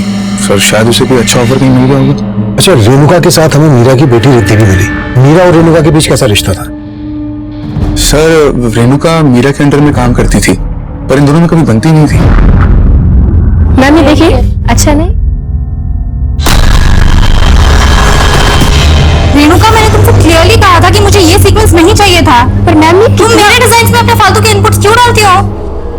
ये रेणुका रहती कहाँ थी? सर वैसे तो वो पंजाब की रहने वाली थी, पर यहाँ मुंबई में अकेली रहती थी रेंट पे। कांदीवली में फ्लैट है, मेरे पास उसका एड्रेस भी है। रेणुका का एड्रेस और फोन नंबर हमें दीजिए, और तापसी का भी। जी श्योर। सर तापसी मेहता का फोन भी बंद है। मीरा का फोन भी बंद आ रहा है और उसके दोस्त तापसी का फोन भी बंद आ रहा है। तापसी जिस न्यूज़पेपर में रिपोर्टर है वहां से उसकी डिटेल्स निकलवाओ। मीरा, रेणुका और तापसी इन तीनों के कॉल रिकॉर्ड्स निकलवाओ। और मीरा के कॉल रिकॉर्ड्स में चेक करो कि उसमें कोई देशमुख नाम का आदमी है क्या। हमारे लिए ये जानना जरूरी है कि रिद्धि राहुल की ही बेटी है या फिर मीरा की जिंदगी में देशमुख नाम का कोई आदमी। रिद्धि को गला घोट कर मारने की कोशिश की गई और रेणुका का मर्डर किया गया। रेणुका के कांदीवाली वाले फ्लैट में जाकर देखते हैं, शायद वहां से कोई क्लू मिल जाए।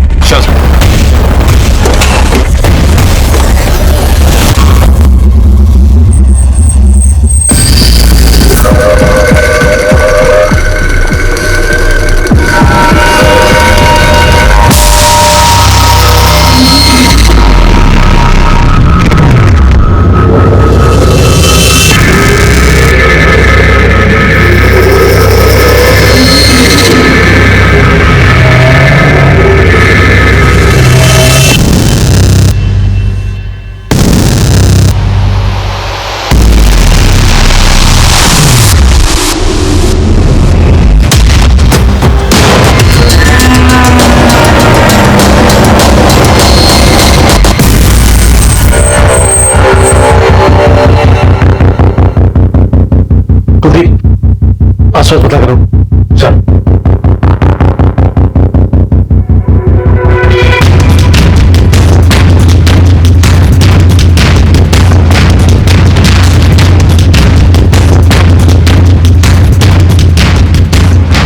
अच्छे से चेक करो।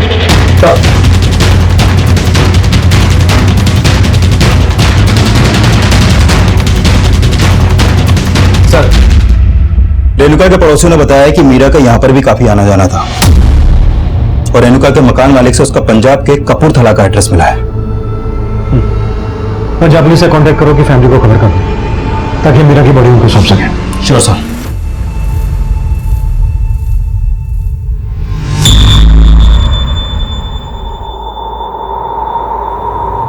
ये आदमी काफी करीब लग रहा है मीरा के।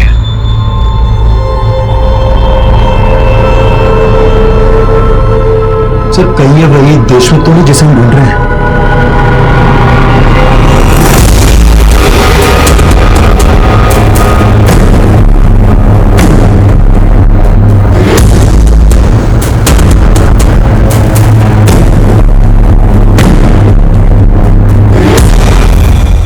सर, तापसी जिस पेपर में काम करती है उनसे हमारी बात हुई। उन्होंने कहा कि तापसी 7 फरवरी को फ्रांस चली गई, इसलिए उसका फोन बंद आ रहा है। 7 फरवरी को और रेणुका का मर्डर हुआ था 9 फरवरी को। मतलब रेणुका के मर्डर से 2 दिन पहले तापसी फ्रांस चली गई थी। और सर, ऑफिस वालों ने हमें बताया कि तापसी फ्रांस में इंटरनेशनल फिल्म फेस्टिवल कवर करने गई है। 4 दिन बाद मुंबई वापस आएगी। सर, मीरा का जो नंबर राहुल ने दिया था वो नंबर तो निर्मुक्ता पांडे के नाम पर रजिस्टर्ड है। निर्मुक्ता पांडे? हाँ sir, mobile network service provider से ये फोटो मिला है सर। फोटो तो मीरा का ही है लेकिन नाम है निर्मुक्ता पांडे।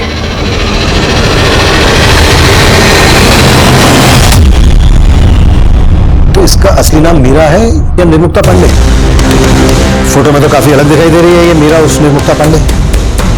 अच्छा, इसका ये नंबर कौन से एड्रेस पर रजिस्टर्ड है? सर, मलाड के एड्रेस पर रजिस्टर्ड है। सर, मैंने मीरा के 6 महीने पुराने कॉल रिकॉर्ड भी चेक किए लेकिन उसमें किसी भी देशमुख सरनेम वाले आदमी का कोई नंबर नहीं मिला। और सर, मीरा के कॉल रिकॉर्ड में कई ऐसे नंबर हैं जो फेक आईडी से लिए गए हैं।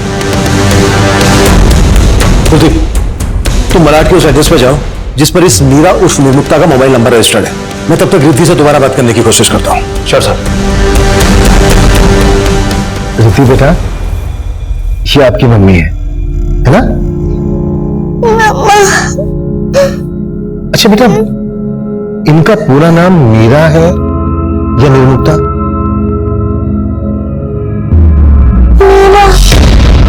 अच्छा बेटा, हमें ना आपकी मम्मी के साथ एक अंकल का फोटो मिला है। ये देखिए, तो आपकी मम्मी के साथ जो अंकल है कौन है ये? आप जानते हो उनको? राकेश अंकल। राकेश अंकल? मैं और मम्मी इनके साथ बहुत एंजॉय करते थे।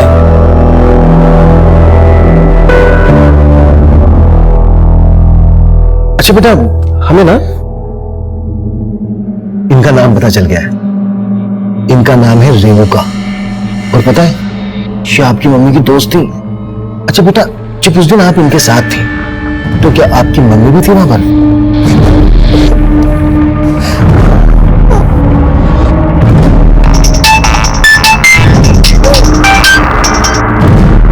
हाँ कुलदीप सर, निर्मुक्ता ऑफ मीरा का फोन नंबर मलाड के जिस एड्रेस पर रजिस्टर्ड है वो वहां 4 साल पहले तक किराए पे अकेली रहती थी। अकेले? हाँ सर, और तब रिद्धि भी उसके साथ रहती थी। लेकिन सर यहाँ आस पड़ोस में कोई भी देशमुख सरनेम वाले इंसान के बारे में कुछ नहीं जानता है। कुलदीप, इस मीरा उस निर्मुक्ता के कॉल रिकॉर्ड चेक करो और चेक करो इसके कॉल रिकॉर्ड्स में कोई राकेश नाम का आदमी है क्या? रेणुका के घर में निर्मुक्ता का फोटो जिस आदमी के साथ हमें मिला, उस आदमी का नाम रिद्धि राकेश बता रही है। होगा सर। बस अब जल्दी से खाना खाएंगे और सो जाएंगे, सुबह जल्दी उठना है ना। दादाजी मम्मी लखनऊ कब आएगी? मुझे उनकी बहुत याद आती है। अरे कभी नहीं आएगी वो, भूल जा कि तेरी कोई मम्मी भी थी। क्या बात करती हो तुम? कितनी बार बोला तुमको बच्ची से ऐसे बात मत किया करो। क्यों ना करूं? मेरा बस चले तो इसका गला दबा दो और इसकी माँ का भी। बस, बुरी वो नहीं है, बुरी तुम हो। तुम्हारी वजह से घर उजड़ा है। उसने तो इस घर को बहुत संभालने की कोशिश की, लेकिन तुम्हारी लगाई हुई आग थी जो ज्वालामुखी बनी।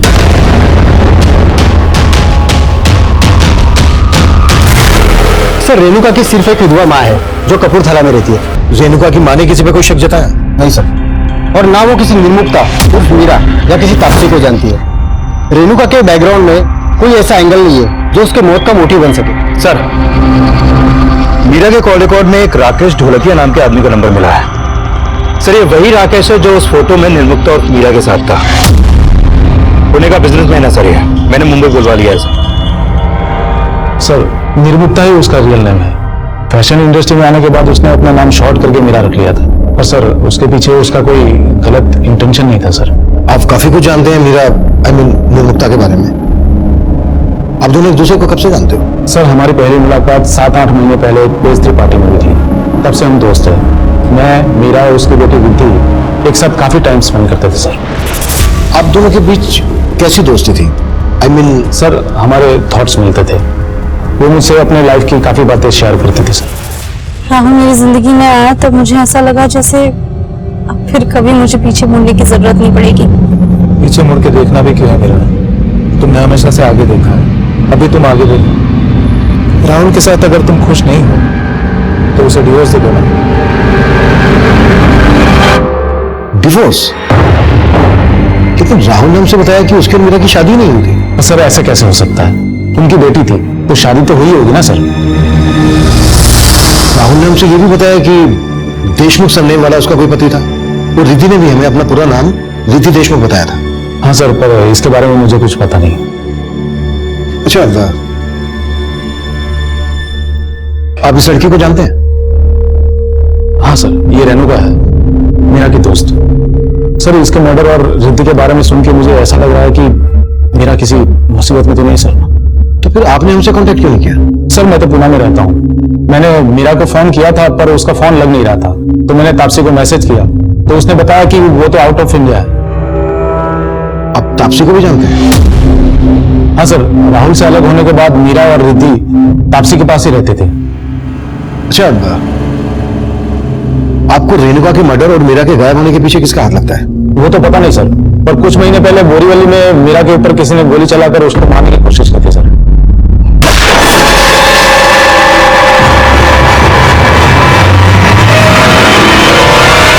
मीरा पर किसी ने गोली चलाई थी तो उसने पुलिस में कंप्लेंट की थी?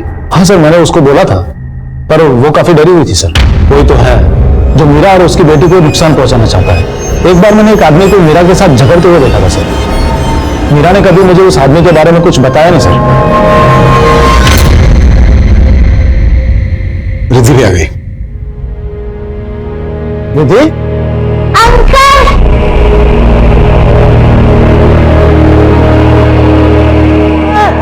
रो मत बेटा। मम्मा कहाँ पर है? मुझे मम्मा के पास जाना है। हमने तब रेणुका की पहचान पता कर ली थी, लेकिन रिद्धि की माँ और रिद्धि के पिता की सही पहचान कर पाना हमारे लिए मुश्किल साबित हो रहा था। जिस रेणुका का मर्डर हुआ था उससे जुड़ी बातों से उसके मर्डर का एंगल नजर नहीं आ रहा और उस शख्स का भी हमें पता नहीं चल पा रहा था जिसने गोली चलाकर मीरा को मारने की कोशिश की थी। रिद्धि का सरनेम देशमुख और रिद्धि की मां के 2 नाम, मीरा और निर्मुक्ता की पहेली भी सुलझ नहीं रही थी। वहीं लगातार रिद्धि राकेश ढोलकिया के पास रहने की इच्छा जाहिर कर रही थी, इसलिए राकेश ढोलकिया को रिद्धि को अपने पास रखने की परमिशन दे दी गई।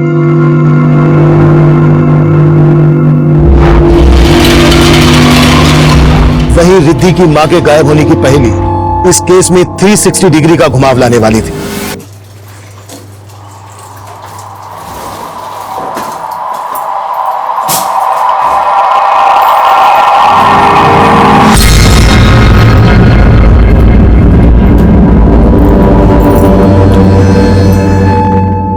ठंडा करके क्यों रखा है?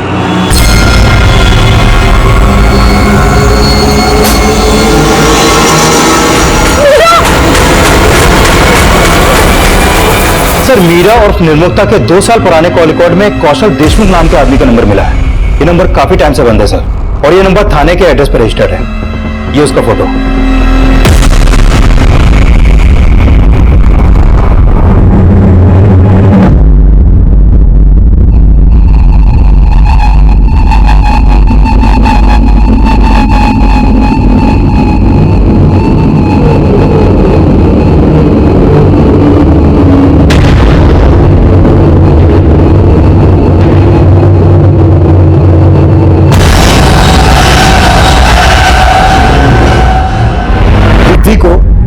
कौशल की इस फोटो को दिखाते हैं। हो सकता है ये वही देशमुख हो जिसकी मैं तलाश हूं। ये ठीक रहेगा सर। तापसी फ्रांस से मुंबई वापस आई है और फ्लैट में पहुंचते ही उसे वहां पे मीरा की बॉडी मिली।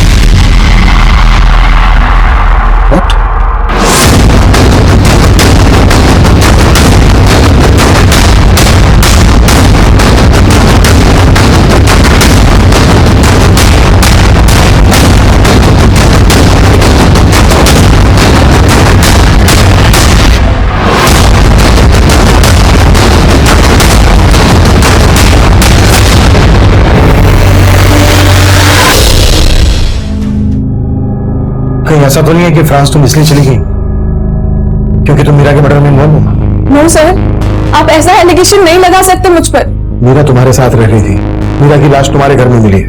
मीरा के साथ साथ रेणुका का भी मर्डर हुआ है और मीरा की बेटी रिद्धि को भी मारने की कोशिश हुई है और तुम। पर इन सब में मेरा कोई लेना देना नहीं है सर।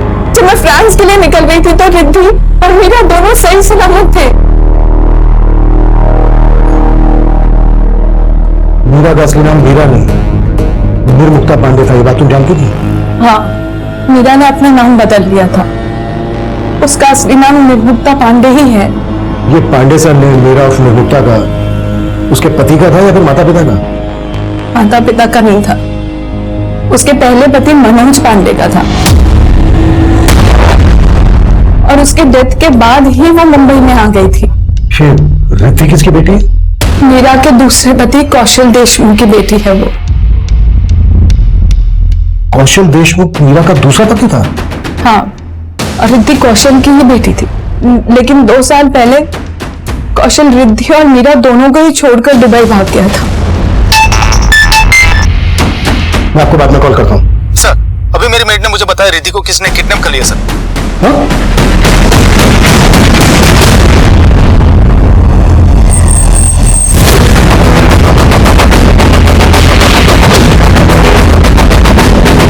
सर, मैं किचन में काम कर रही थी। रिद्धि यहाँ पर खेल रही थी। अचानक वो आया और रिद्धि को उठाकर लेकर भाग गया। मैं पीछे पीछे गई, मैंने देखा उसको नीले रंग के वैन में बिठा के उसको लेकर गया। कौन था वो? उसे पहले भी कभी देखा है? ना साहब, पहले कभी नहीं देखा। क्या वो ये था? ये? हाँ साहब, यही था। आसपास जितने भी सीसीटीवी है सब स्कैन करो। ब्लू वैन जरूर कैप्चर हुई होगी सब।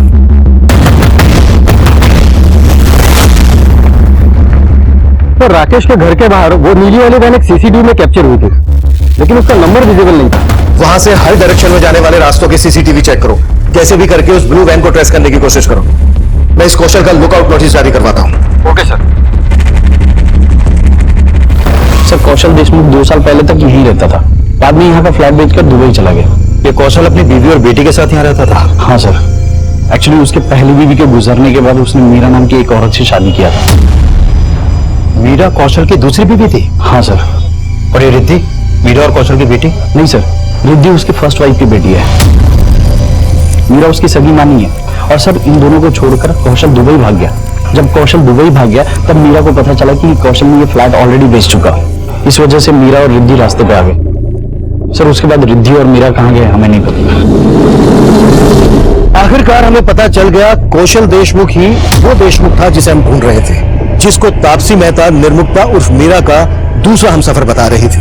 निर्मुक्ता का पहला हमसफर मनोज पांडे एक नया रहस्य था इस केस का, और उसका तीसरा हमसफर राहुल देव उसका आखिरी हमसफर नहीं था। और अभी तक हम ये भी पता नहीं लगा पाए थे कि निर्मुक्ता के साथ वो शख्स कौन था जिसे राहुल और राकेश ने देखा था, और वो गोली चलाने वाला शख्स कौन था जिसने पहले मीरा को मारने की कोशिश की थी, और अब एक और शख्स इस केस को और भी ज्यादा उलझाने वाला था। सर, ये तो क्लियर है कि तापसी 7 फरवरी को फ्रांस गई थी। सर, तापसी जिस बिल्डिंग में रहती है उस बिल्डिंग के एंट्रेंस की 9 तारीख की सीसीटीवी फुटेज में मीरा इस बिल्डिंग में जाते हुए देखी गई है। ये देखिए सर, मीरा जब इस बिल्डिंग में गई रिद्धि उसके साथ नहीं थी, और 9 फरवरी के बाद मीरा इस बिल्डिंग से बाहर आई नहीं। 9 तारीख को रेणुका का मर्डर हुआ और रिद्धि को मारने की कोशिश की गई। मतलब आर्य रोड पर 9 तारीख को जब रेणुका और रिद्धि के साथ ये कांड हुआ तभी मीरा का मर्डर हुआ। सर, 9 फरवरी को सीसीटीवी में एक आदमी भी इस बिल्डिंग में जाते हुए कैप्चर हुआ है। ये देखिए सर, बिल्डिंग में जाने के 15 मिनट बाद ये आदमी वापस आ गया। सर, मैंने बिल्डिंग के गार्ड से इस आदमी के बारे में जानने की कोशिश की, लेकिन कुछ हासिल नहीं हुआ, और बिल्डिंग के लोगों ने भी इस आदमी को आइडेंटिफाई नहीं किया। Sir, I am sure Meera का मर्डर इसी आदमी ने किया होगा। पहचानते हो कौन है? नहीं सर, लेकिन मुझे पूरा डाउट है कि ये राहुल का ही भेजा हुआ आदमी होगा, क्योंकि जब मीरा ने राहुल को छोड़ा तो उसकी ईगो हर्ट हो गई थी। सर, राहुल ने मीरा को लिव इन रिलेशनशिप में सिर्फ इसलिए रखा था कि वो लोगों को बता सके कि वो गे नहीं है, वो एक मर्द है।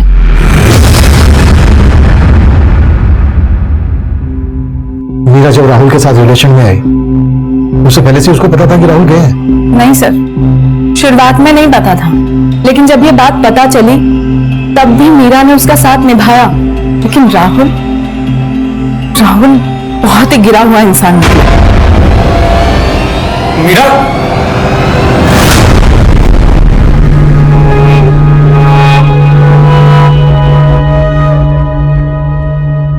मैंने बोला था ना तुझे, लेकिन नहीं, तूने सिर्फ और सिर्फ राहुल पे ही ट्रस्ट किया।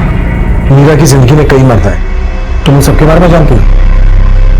उसके पहले पति मनोज पांडे से तो कभी मुलाकात नहीं, क्योंकि उसके डेथ के बाद ही वो मुंबई जब करियर बनाने आई तभी उससे पहले मुलाकात हुई थी मेरी। सर, ये मेरी नए ब्राइडल वेयर डिजाइन। सर, बस 2 minute sir, I can impress you. Sir, मैं डिजाइनर हूँ। ये मैंने अभी टाइम नहीं है।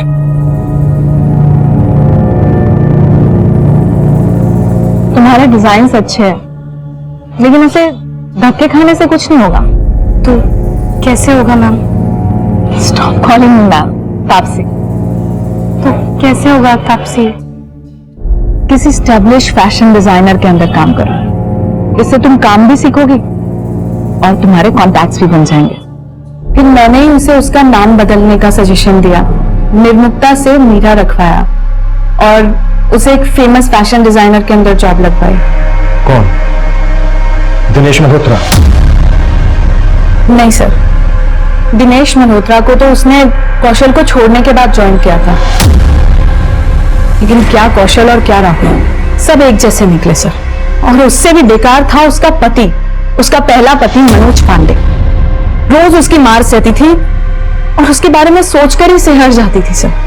अब गया ना वो मनोज, अगर मरने वाला अच्छा हो तो उसे याद करना भी ठीक है और उसके लिए रोना भी ठीक है, लेकिन अगर ऐसा हो ना तो उसे हमेशा हमेशा के लिए अपने अंदर से मार देना चाहिए। आज तू भी एक काम कर, उसे हमेशा हमेशा के लिए अपने अंदर से मार ले। आज तू शुरुआत कर, मार ले दो कुछ। फिर वो मनोज पांडे को भूल गई, यहां काम करने लगी, तभी उसकी जिंदगी में कौशल आया। अरे बताइए नहीं क्या? छोड़ो, तुम आ तो सही। मुझे साथ में देना चाहते थे। मैं और कौशल शादी कर रहे हैं। ये मीरा कौशल के साथ सेटल हो गई और उसकी बेटी को भी अपना ली। कौशल 2 साल बाद ही उसको और अपनी खुद की बेटी को डिच करके दुबई भाग गया। फिर भी रिद्धि को अपनी बेटी से कम नहीं समझा उसने कभी। फिर उसकी जिंदगी में राहुल आ गया। हर मोड़ पे धोखे खाए हैं उसने, और इस बार तो अपनी जान तक गंवा दी। तापसी मेहता ने निर्मुक्ता की जिंदगी का सिर्फ दूसरा अध्याय ही पढ़ा था, जबकि पहला अध्याय ज्यादा रोंगटे खड़े कर देने वाला था। जिस शख्स को निर्मुक्ता के साथ राकेश और राहुल ने देखा था, वो उसके इस पहले अध्याय से ताल्लुक रखता था। निर्मुक्ता का हत्यारा वो हुडी टी शर्ट वाला ही था, लेकिन वो वहां क्यों और किस मोटिव से पहुंचा, इसका जवाब उसके इन दोनों अध्यायों में मौजूद था। और वो भी हो सकता था जो दिखाई दे रहा था, और वो भी हो सकता था जो अभी तक नजर में नहीं आया था। इस केस में अभी कई पहेलियां बाकी थी। इस केस के लखनऊ सफर से निर्मुक्ता के पहले हमसफर मनोज पांडे की मौत का राज खुलने वाला था।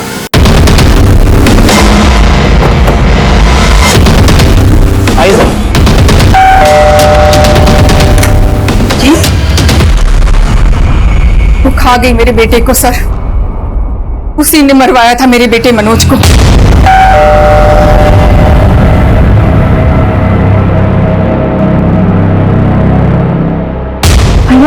कहाँ है वो? कहाँ है वो? क्या? हिम्मत कैसे हुआ हमारी बहन को हाथ लगाने का? अरे अब चीजें तुम ऐसा बात क्यों करना था? हमारी सारी रंगबाजी निकल गई। वो तो नहीं तुम्हारा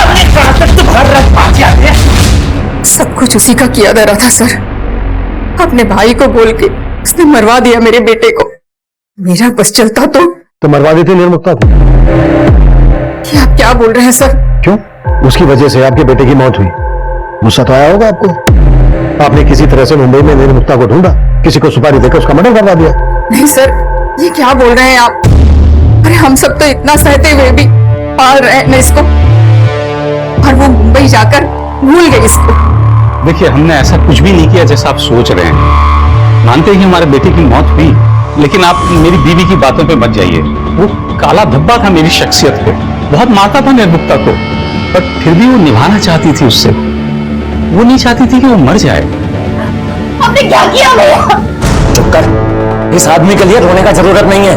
बहुत मारता था ना तेरे को, हमने साला किस्सा ही खत्म कर दिया इसका। पापा, पुलिस को फोन कीजिए। भैया ने मार डाला मनोज को। सर, वो अगर बुरी होती तो अपने भाई के खिलाफ गवाही देती। सर, उसने तो इंसाफ के लिए अपने भाई को भी अंदर करवा दिया। सर, कौशल जिस वैन से रिद्धि को लेके गया, हमने कई सीसीटीवी चेक किए। वैन घोड़बंदर के डायरेक्शन में गई है, और सर फुटेज इसमें।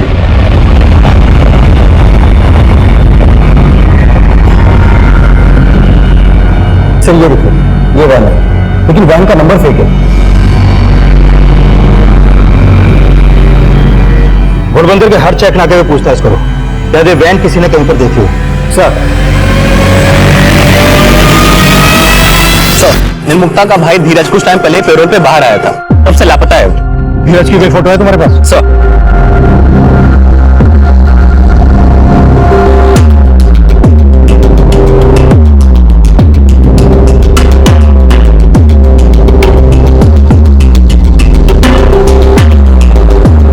ये फोटो मुंबई भेजो और पता करो इसको वहां पर देखा गया है क्या, जहां पर मीरा उर्फ निर्मुक्ता गाना गाना था। मीरा और धीरज की फैमिली में और कौन कौन है? सर, निर्मुक्ता की एक विधवा माँ है, यहीं पास में ही रहती है। मेरी बेटी नहीं थी, वो हत्यारन थी निर्मुक्ता। पर निर्मुक्ता के पति मनोज पांडे को आपके बेटे धीरज ने मारा था। हाँ, मारा था, लेकिन उसके भले के लिए मारा था। अगर वो उसे नहीं मारता तो निर्मुक्ता का पति उसे मार देता, और उसने अपने भाई को ही जेल भिजवा दिया। कहीं ऐसा तो नहीं है कि धीरज ने बदला लेने के लिए निर्मुक्ता को मार डाला? कहाँ मिलेगा धीरज? मुझे नहीं पता। हाँ कुलदीप, कौशल की लीड मिली है सर, पता चल गया कहाँ है वो। अभी लेकर आता हूँ थाने। ऐसा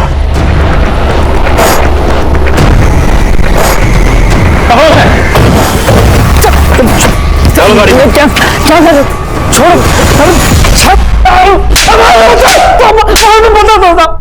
मैंने किसी को नहीं मारा साहब, मैं तो अपनी बेटी को अपने साथ ले जाना चाहता था साहब। नहीं मारा तो सामने क्यों नहीं आया था?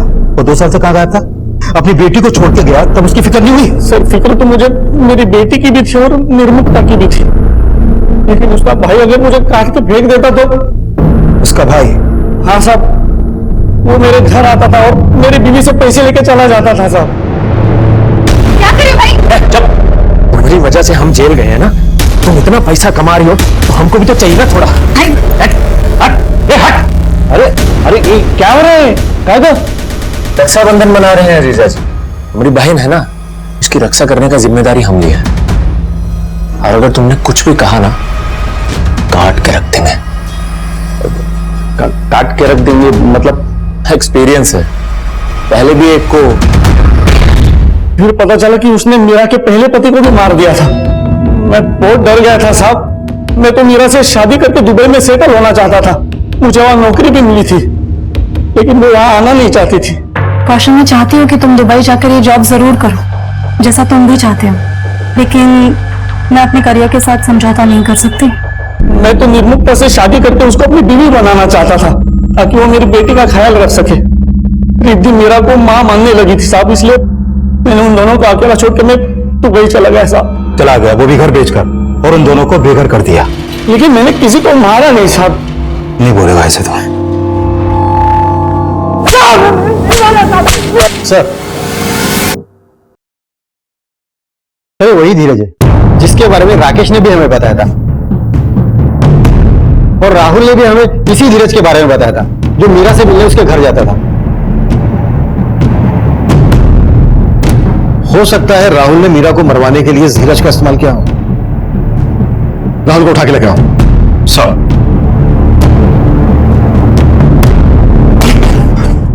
देखिए सर, आप मेरे साथ ऐसा नहीं कर सकते। मैंने कोई क्राइम नहीं किया सर। मैं मानता हूं सर, वो मेरे घर आता था। वो मीरा का भाई है, मैं नहीं जानता था, क्योंकि मीरा ने मुझे आज तक कुछ नहीं बताया उसके बारे में। तो तेरे से मिलने क्यों आता था? दरअसल सर, मीरा मुझे छोड़कर चली गई थी। बस वो पूछने आता था कि वो कहां चली गई है। और वो गोली चलाने वाला शख्स कौन था जिसने मीरा को पहले मारने की कोशिश की थी? और तापसी की बिल्डिंग जिस एरिया में, वहां के डम डाटा से मैंने ऐसे कई सारे नंबर आइडेंटिफाई किए जो उस कदकाठी के हैं, जिस कदकाठी का आदमी तापसी के बिल्डिंग में हुडेड टी शर्ट पहन के गया था।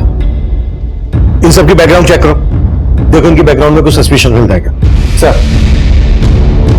सर, पता चला है कि निर्मुक्ता और मीरा ने कुछ टाइम पहले कंपनी रजिस्टर करवाई थी मीरा फैशन के नाम से, और उसका एक करंट अकाउंट नंबर भी सामने आया सर, जिसमें 25 लाख का बिजनेस लोन अमाउंट भी ट्रांसफर हुआ था। और सर, ये भी पता चला है कि मीरा ने अपनी कंपनी में रेणुका को 25% का पार्टनर बनाया था। लेकिन इस सबसे उनके मर्डर का क्या कनेक्शन है? सर, एक्चुअली मैंने मल्होत्रा के यहाँ काम करने वाले कुछ लोगों से बात की। पहले तो वो बताने से डर रहे थे, लेकिन बाद में उन्होंने ये बताया कि मीरा भी उन लोगों को अपने काम से जोड़ना चाहती थी, लेकिन इस बात से मल्होत्रा को प्रॉब्लम थी। इस मल्होत्रा के खिलाफ कुछ मिला? नहीं सर, अभी तक तो नहीं, लेकिन सर पता चला है कि मल्होत्रा के पास एक लाइसेंसी गन है, और राकेश ने बताया था कि कुछ टाइम पहले मीरा पर एक बार गोली चलाई गई थी। इस मल्होत्रा से फिर से मिलते। क्या बात है सर, आप मेरी गन के बारे में ये सब दिखाइए हमें जल्दी। सर मैं दिखाइए। जी एक मिनट सर। लाइसेंस के हिसाब से आपको 4 गोलियां इशू हुई, मुझे 3 है, एक कम है। कहीं उसकी? सर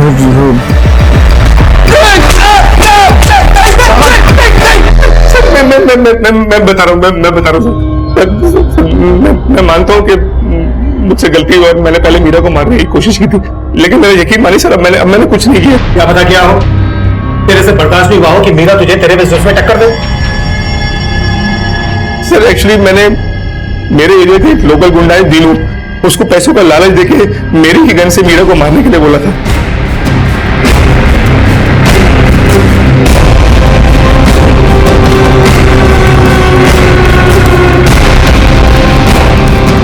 कैसा है?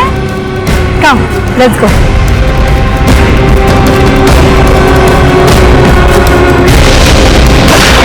लेकिन उस समय उसको निशाना चूक गया था सर, मेरे यकीन मानिए सर, अब मैंने कुछ नहीं किया सर। साहब, मैंने पिछली बार कोशिश की थी साहब, लेकिन इस बार मैंने कुछ भी नहीं किया। पक्का? जी साहब। साहब मैं कसम साहब सच बोल रहा हूँ। सर, सर हमने दिनेश मल्होत्रा और दीनू दोनों को बहुत तोड़ा, लेकिन वो लोग अभी यही बोल रहे हैं कि उन्होंने मीरा को बस एक बार मारने की कोशिश की थी, लेकिन वो भी नाकाम रही। लेकिन इस बार उन्होंने कुछ नहीं किया। धीरेश का कुछ पता चला? नहीं सर, अभी तक उसका कुछ पता नहीं चला। सर मैंने चेक किया, मीरा के उस 25 लाख रुपए के लोन का गारंटर राकेश ढोलकिया था, लेकिन हमसे उसने ये बात नहीं बताई कि मीरा अपना खुद का बिजनेस करने वाली थी। ये बात उसने हमसे क्यों छुपाई होगी? सर एक बात और पता चली है, राकेश ने कुछ दिन पहले अपने अकाउंटेंट विनय के नाम भी 10 लाख रुपए का चेक इशू किया था।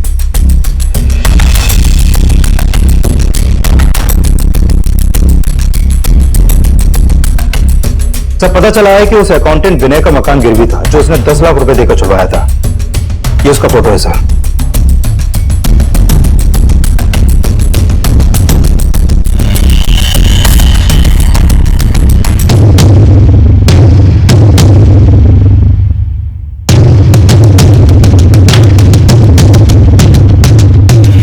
मैंने कभी सोचा नहीं था मीरा और मेरे रिश्ते का ये अंत होगा। राहुल को छोड़ने के बाद वो मुझे अपना हमदर्द समझने लगी थी। मैं भी उसके प्यार में उसको यहां से यहां तक ले जाना चाहता था। मैंने उसको लॉन ही नहीं दिलवाया, बल्कि उसकी बुटीक में भी मैंने बहुत सारे पैसे लगाए, और उसने मेरे साथ अच्छा नहीं किया। तुम्हारा बिजनेस अब तो सेट है सुंदर। तुम्हारे बुटीक के इनॉग्रेशन से पहले मैं सोच रहा था कि हम दोनों सगाई कर लेते हैं। सगाई कर लेते हैं हम दोनों। राकेश, सो सॉरी, मुझे नहीं लगता मैं सगाई शादी जैसी चीजों के लिए बनी हूँ।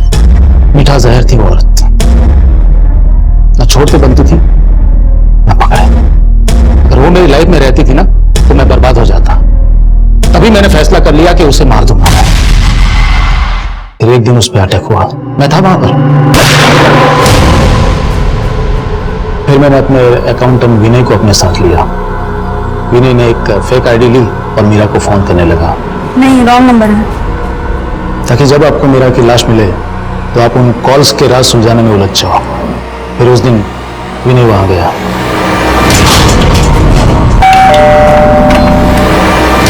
विनय, तुम यहाँ? राकेश जी ने भेजा था, कुछ काम था। अच्छा। तो फिर रेणुका का मर्डर क्यों किया? मैं उसे मारना नहीं चाहता था, पर वो बलि का बकरा बन गई। रेणुका ने मुझे देख लिया सर। तो देख क्या रहा, उसे भी खत्म करना। हाय। हाय, तुम यहाँ रेणुका? मीरा मैम मुझे मार्केट में मिली थी, उन्हें कहीं मीटिंग के लिए जाना था, तो उन्होंने मुझे कहा कि मैं रिद्धि को यहाँ छोड़ दूँ। पर डोर तो लॉक है। पर उन्होंने तो अभी बुलाया था मुझे। मेरी मीरा मैम से फोन पे बात हो गई है, उन्होंने मुझे पीछे वाली रोड आधे रोड पे बुलाया। अब मैं भी तुम्हें छोड़ देता हूँ, मैं वही जा रहा हूँ।